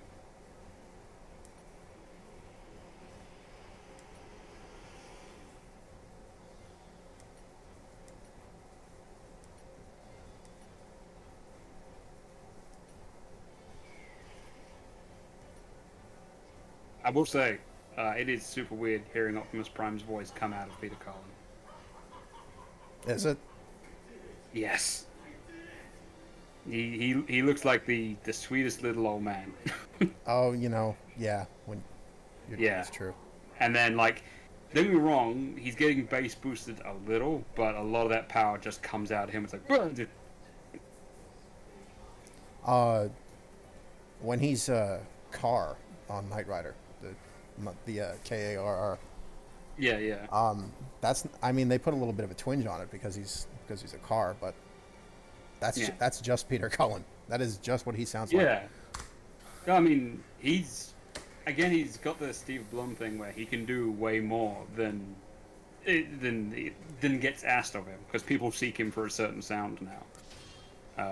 But before that, I mean, like, I think I've said, it's established at this point that he's also like the Predator. Like, the Predator's weird clicking noises and the Predator's weird laugh and stuff like that is him. Yeah. The dude, like, to prepare, he, like, learned how to sing, like, a little bit of opera and stuff like that. He can do quite a bit with his voice. Maybe less now, because he's getting on a bit, but once you've got the sound that people search for, I mean, like, if you look in Bloodlines or whatever, like, Stephen Blum actually voices, like, 2 or 3 characters, but, like, the Tsamitsi that he voices, everyone's like, wow, that's a good sound. Let's have more of that. Oh, right. The Tsamitsi Warlock boss. Yeah. remember, The one in the bathrobe. Yeah, I don't think it's meant to be a bathrobe, but it looks like a bathrobe. I remember Bloom in that role very specifically. Yes. Who voices the... not up in my World of Darkness anymore. Yeah, describe him. I might be able to help you. He's the... What is the magic focused of the The Tremere? Yeah, of the Camarilla clans. Well, that's the thing, they didn't used to be part of the... Oh, yeah. God, that's not Michael Goff. The man in the red Goff is a coat. bunch of characters. The man in the red coat who greets you. Maximilian Strauss. Yeah, who greets I believe you. his name is. He doesn't get his... They don't get a proper faction, the Tremere. They're like, he's just like one guy. Yeah. But he's the one who greets you, who always says, "Hello, neonate," like that. Yes, the one who looks a little bit like White Morpheus. Yeah, a little bit. Who is that voice? I feel like that's Jim Ward. Jim Ward. Okay. Yeah, I'm pretty sure. It's one of those names that, like, I know he's in, like, Skyrim and stuff, right? Oh, he must be. Yeah. I feel like Jim Ward's one of these names that just shows up. He's got, like, an all-round, good-purpose, powerful kind of voice. Mm. This is really something. Drop by again.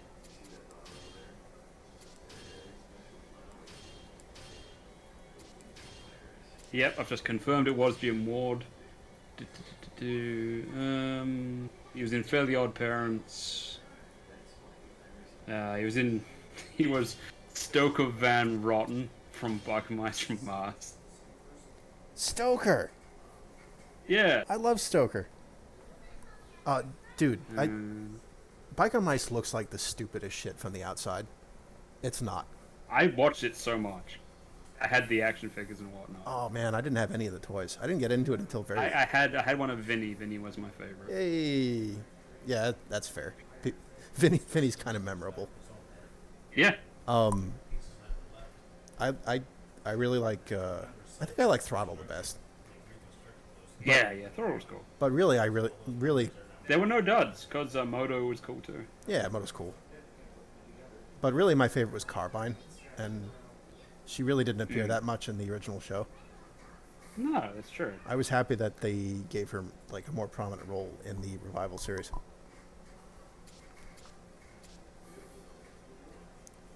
Oh, here's a big one for him. He was Hector LeMans from fucking Grim Fandango. He's basically just done a lot. Yeah. Shit. All right. Oh, he's fucking Granin from Snake Eater. The guy who's drinking a huge amount of vodka because he got taken off a project. Yeah, the man who coined the term Metal Gear. Yes. Form of Metal Gear in his leg, etc. Oh, that sucks.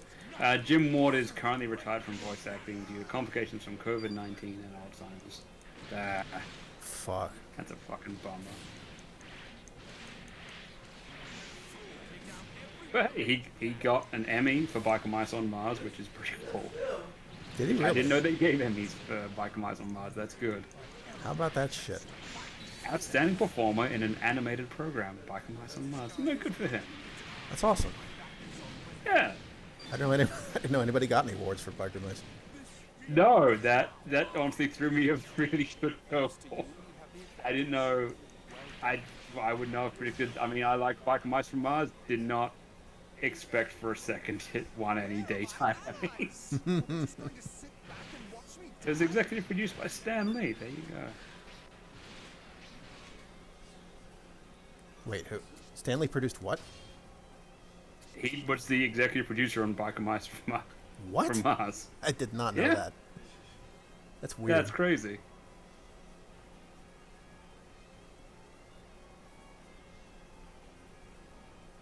Now, Moto, Dorian Harwood.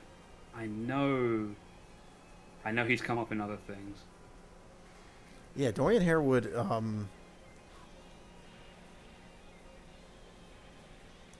Fuck, I've forgotten what else he's in. But it was something I watched or played like right after Biker Mice. He might be in SWAT Cats. Is the joke? Because Oh, he probably is. right after we were done watching Biker Mice, my friend showed me SWAT Cats in its entirety. You know, all 14 episodes or whatever the fuck it was. It seemed like there was always SWAT Cats to watch. I feel like, but it's the Mr. Bean effect. There's only like fucking 7 episodes of Mr. Bean, and you're sure that you watched it so fucking much. SWAT Cats got the legs cut out from under it. Yes, it did. There's actually unreleased scripts for like 3 or 4 more episodes. Really? Some YouTubers have talked about it, including a second episode with Turmoil. Because they only did 1 episode with her, as it turned out. Yeah, that was actually SWAT Cats was my first encounter. Oh, I am struggling with names today. It's the boss's voice actress. Yeah, It's she's Felicia Farrell, Felina Farrell. I was like, and using the same voice that she uses. yes. For the boss. Right. As soon as she opened her mouth, I told my friend, "Is that the boss?" Yeah, exactly. And he was like, "Yes." At least in SpongeBob, she's mixing up her voice a little bit. And then, of course, Turmoil was Jennifer Hale. Yeah, I was actually noticing that the weird overlap between like SWAT Cats, Biker Mice from Mars, Metal Gear, and fucking Fallout. There's Venn diagrams you can make there. Yeah, it's weird. Because Michael Dorn showed up in fucking Biker Mice from Mars. He did, and he didn't come back in the revival series, and it was weird. Yeah, But but he did come back for Fallout New Vegas, which I appreciate. like there was an episode where they brought back the pit boss, and yeah, who was like a minor villain from the first series, and they didn't have Michael Dorn's character 4x in that episode, and it was that would conspicuous be weird. and weird. Yeah. Putting up a fight. Seriously. A soldier doesn't need praise. Achieving results is his job.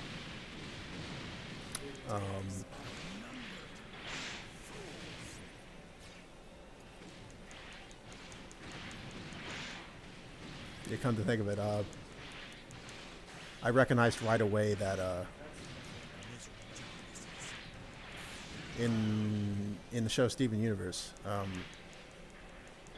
Connie's mother, Priyanka Maheshwan, is Mary Elizabeth McGlynn. Oh. And I recognized it right away because Connie's mom just sounds like the Major. Yeah. And of course, I can never keep track. the female Diablo 3 Crusader, Oh. who they gave the name Joanna in Heroes of the Storm. Oh, nice. I can never love remember. McGlynn. I wish she was in more stuff. Yeah, I can never remember Mary Elizabeth McGlynn. I know she's in one of the Silent Hill games, which is odd because those generally don't employ like good actors. But she's there to do some singing as well. I could have this backwards. There's Mary Elizabeth McGlynn and another similarly voiced woman, and I lose track. One of them is the English language voice of the Maglev Shinkansens in Japan. Oh. I know it. I don't remember whether it's her. It's probably not. Someone else. I would not. Well, with a similar sort of feel to their voice, but like they do the announcements in Japanese, and then an English voice comes over the top, and it's like one of them. I would not know. Yeah, next time we're doing a Let's Play, I'll have looked into this. But it always threw me a curveball. But like the voices you would just hear is an interesting thing. All the faces you would see. Like he was being overdubbed, I think, for most of his dialogue. But when I was in Japan, I saw Tommy Lee Jones all the time because he was the face of Boss Coffee. Oh. Yeah. It's a series of adverts where Tommy Lee Jones is an alien living on Earth who despises humans. And each advert is him criticizing something that humans do. Like, they do not properly discipline their offspring, or, they bustle into tiny trains in order to, like, work stupid jobs. And he's got this very disparaging view. And he's always ready to write off humanity and agree that they should be enslaved or destroyed, except that their coffee is good, so he spares them. Yeah, I knew where that was going. Every advert is Tommy Lee Jones getting pissed off, having a drink of coffee, then deciding that humanity gets to live. You can't see it, but I'm shaking my head right now. You want to fight? Your wish is granted. Get faster, more action. Gundam fight. Ready?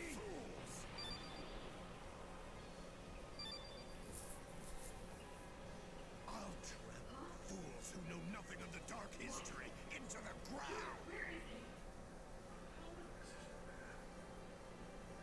I looked up Vinny's voice actor, like what they're up to. Yeah. They did a lot of Dancing with the Stars, Oh. and they were the executive producer for every single Sharknado. So I don't know what to make of their career path. Wow. Yeah. Good for them. Stay working. Is it good for them? Is it really? I'm not. I don't. I mean, I think that's Cap.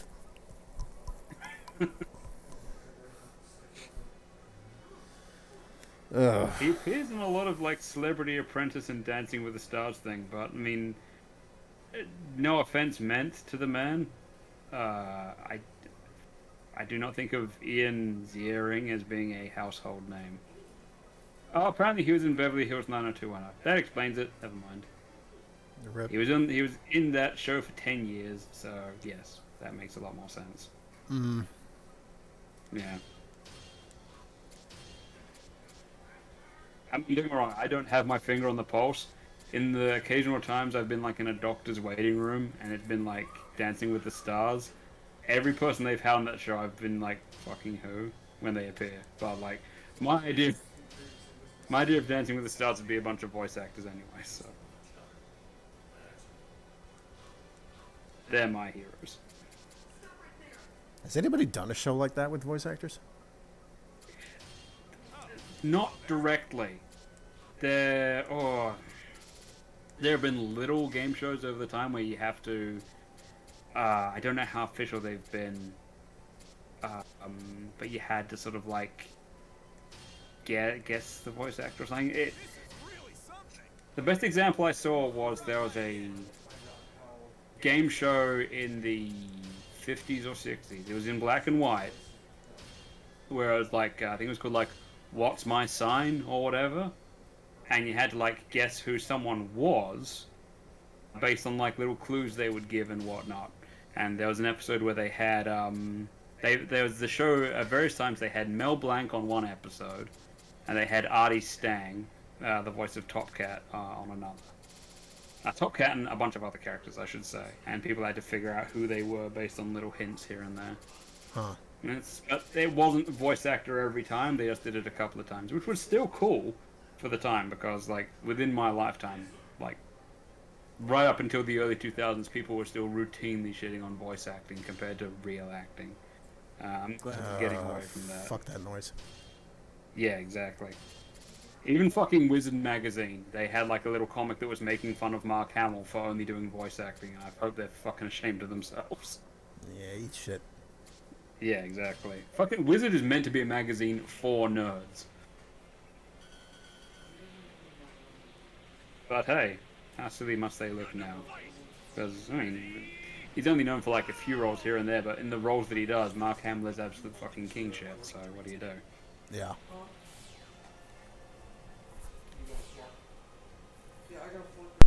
No one tells me what to do. Anyways, I should probably eat something My way. and Yeah. get some drawing done. Do we want to call it here? Yeah, I think that works. I think this has been a nice little informative.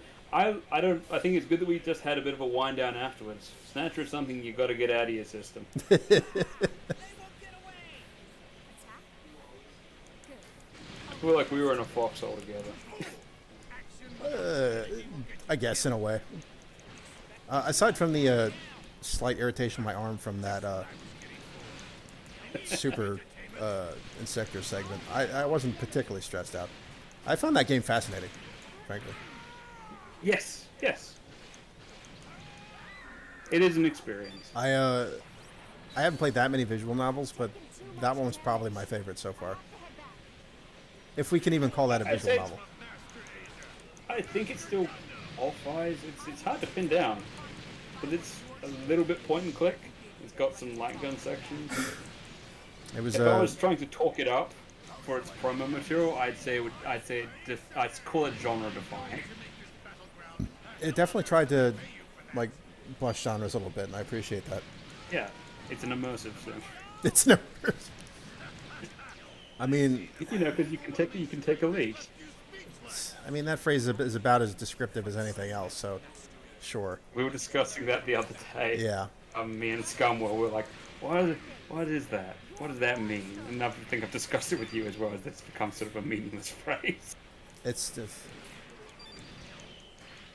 I mean, I guess calling them System Shock 2 clones isn't fair. Yeah.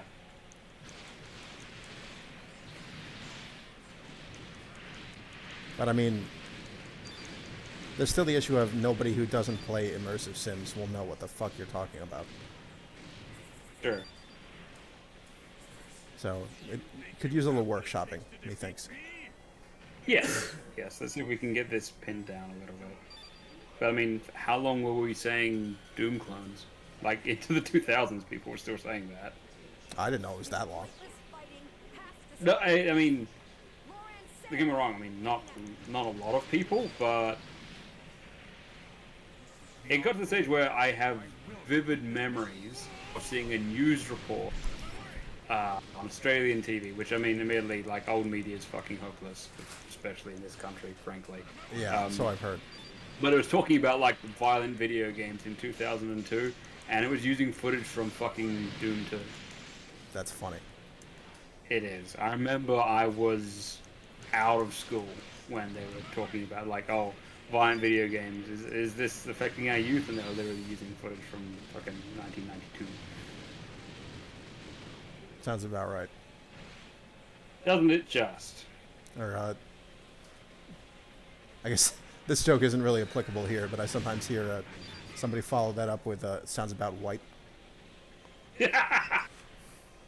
I mean, what people mean when they say that definitely applies to Australia. Rip.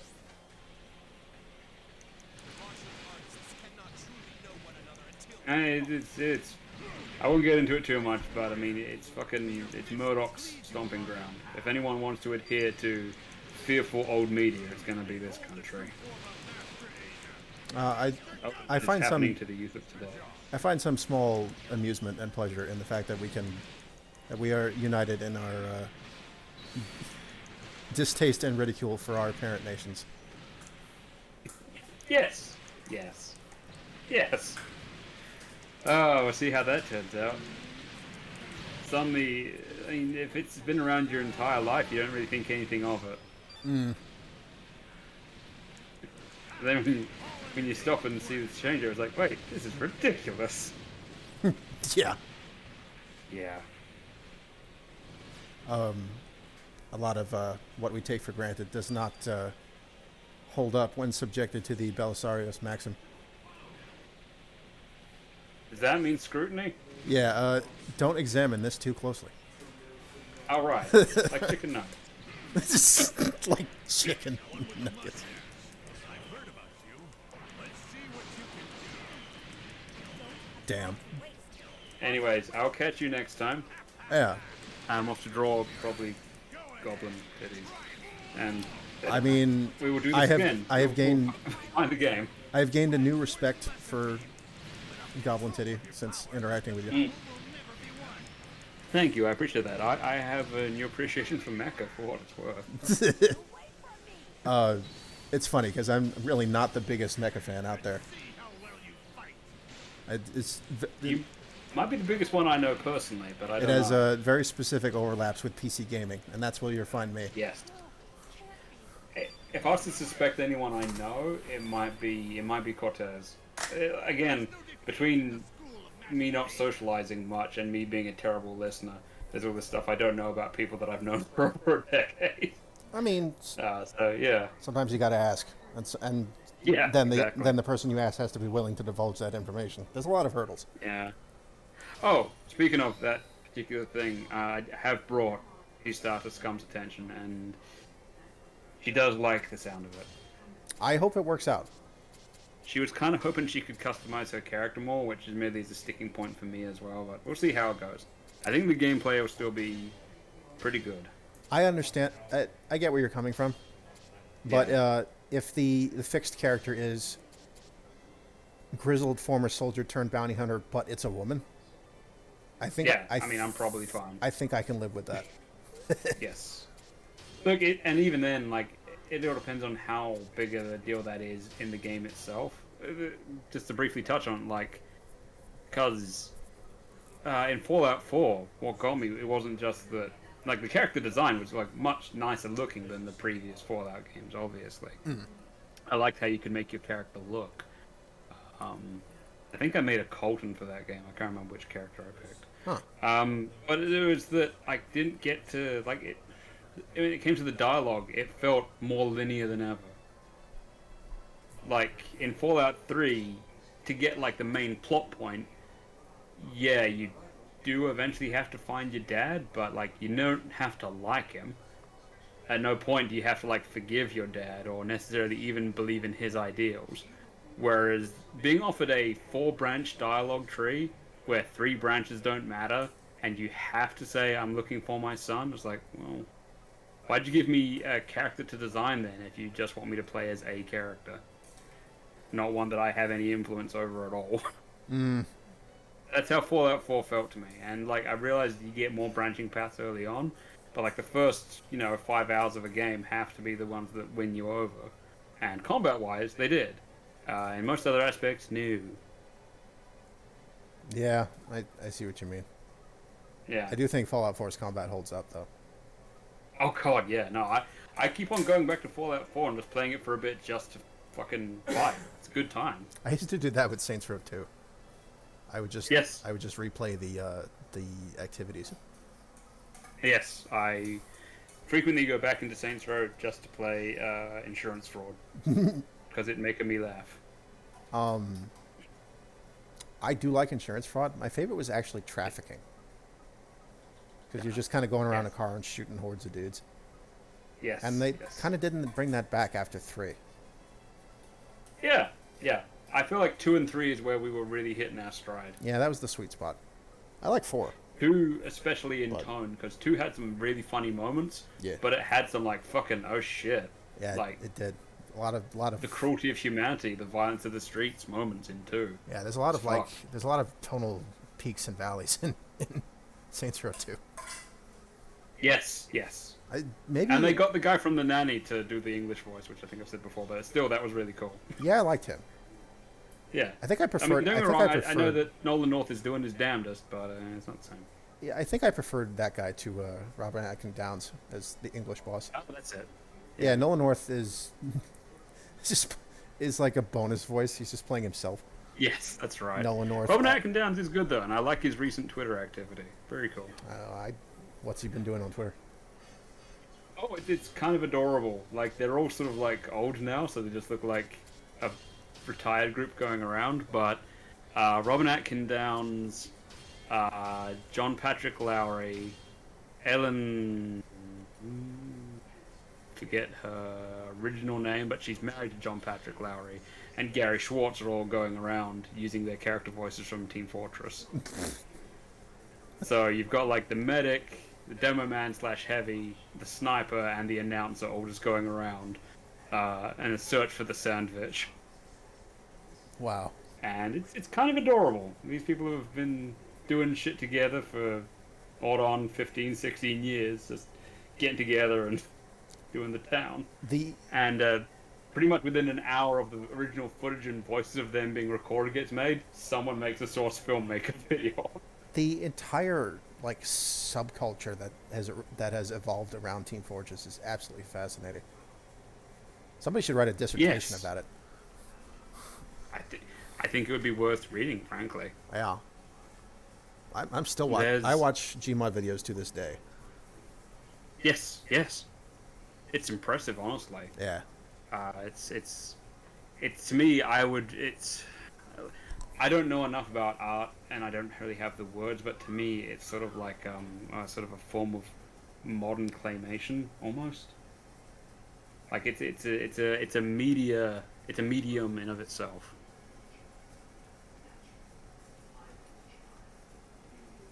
It is, and it's one I have a deep appreciation for. Yeah, its ability to do both comedy and drama is really quite impressive. I mean, like, to me, I can see like the fun in both games, but the Overwatch to Team Fortress effect kind of shows what like character and writing can do for something. Because I feel like Team Fortress 2 is staying in the public conscience in terms of its characters and its stories more than Overwatch is, and Overwatch was really trying. I savor the irony that Team Fortress will now have outlived Overwatch. Well, yeah, quite. There's no substitute for class and character. I meant classes in the... Never mind. Yeah. As one of the, triple-digit player base of Battleborn. Yeah. I am laughing all the way to the next life. Well, yeah, because I mean, like, how many people did Overwatch sort of crush that didn't deserve it? Overwatch crushed entire studios. Yeah. That didn't. And for what? That did not deserve it. I mean, again, they employed some good voice actors. I mean, I understand one. Good. I'm always glad for them to get a paycheck. I understand taking the piss out of Cliff Wazinski, but the bit was taken too far. Yes. Well, as far as I can tell, Overwatch's legacy is it's produced a unprecedented amount of filmmaker porn. Yes, there's a lot. Yes. There's a lot. It's what most people, I think, know them from. I've actually seen comments of like, whoa, these guys are from a game? Really? Yes. My goodness. Yeah. What a legacy. I did not know that. It's the ongoing joke that people are making is because there was like a new Overwatch character introduced. And immediately afterwards, like a day or a week afterwards, the character designer quit. And it was like he's just infuriated. And the character's been around for a week and there's no porn of them. The character designer is realizing that their time is done and they're going to step down. That was their litmus test. Wow.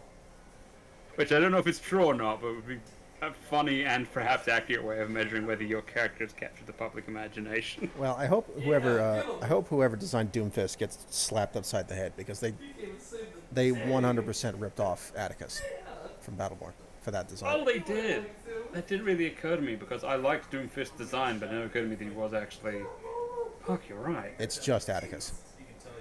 Like, man, I never gave that any thought because I liked Doomfist's look, but you're right. big guy with Son one of a bitch. big mechanical arm who punches things. Yeah. It's, Yeah. It's Atticus. God damn. I guess they were counting on nobody knowing that, eh? Unfortunately, They just had to bury the competition. That was their whole strat. I'm experiencing physical pain. Yeah, fucking Blizzard. Fuck Blizzard. I gotta say, it was like one of the least surprising things ever that a bunch of them were scumbags. Yeah. Yeah. That's like one of those things where you'd like draw a slowpoke reading a newspaper. Yeah. It's one of those. Yes. Anyways, I'm off. Yeah. You take care of yourself, and we will do this again sometime. Thank you all for joining us. Yeah, thank you. I think I will split this stream into 2 segments. The one, Oh, might be wise. the one for Like for those of people who want the Snatcher and who people who want the, what do you call it? Like they call it the post-game assessment. the Chaos and Lex Nerd podcast featuring Dynasty Warriors Yeah, pretty much. Dynasty Warriors Gundam 3. Yes. Hey, it's a legitimate format. It's a legitimate format. It's what, when it came to the weekend, when Yahtzee Croshaw wasn't doing his actual zero punctuation videos or writing columns, The post-mortem. him and an Australian mate would just play a video game and talk. I like Rex's name for it. The post-mortem. Post-mortem. Why not? Leftovers. That was like, I know it's like a line from The Simpsons, but that's like a legitimately good fucking Freddy Krueger line. Is Groundskeeper Willie turning into a tractor and saying, "When I'm done with you, they're gonna eat a compost mortem." Like Freddy would have been proud. That's good. My my absolute favorite Freddy line actually is from Freddy vs. Jason of all things. Oh, okay. It's the bit where he pulls Jason into the nightmare world and he's like pinballing him off the pipes, and then he falls downwards off camera and Freddy's just like, oh, tilt. God damn it. How is that footage not being used more often now that people talk about getting tilted? That's a good idea. Yeah, right? Yeah. It's someone's got to work it into a fucking gameplay video at some point. One of those people who fucking go into Counter-Strike and deliberately fuck with people. Which, Oh, God. I admit, like, depending on the sort of fuckery, I sometimes can endorse that. I can understand fucking with sweaty public lobby tryhards.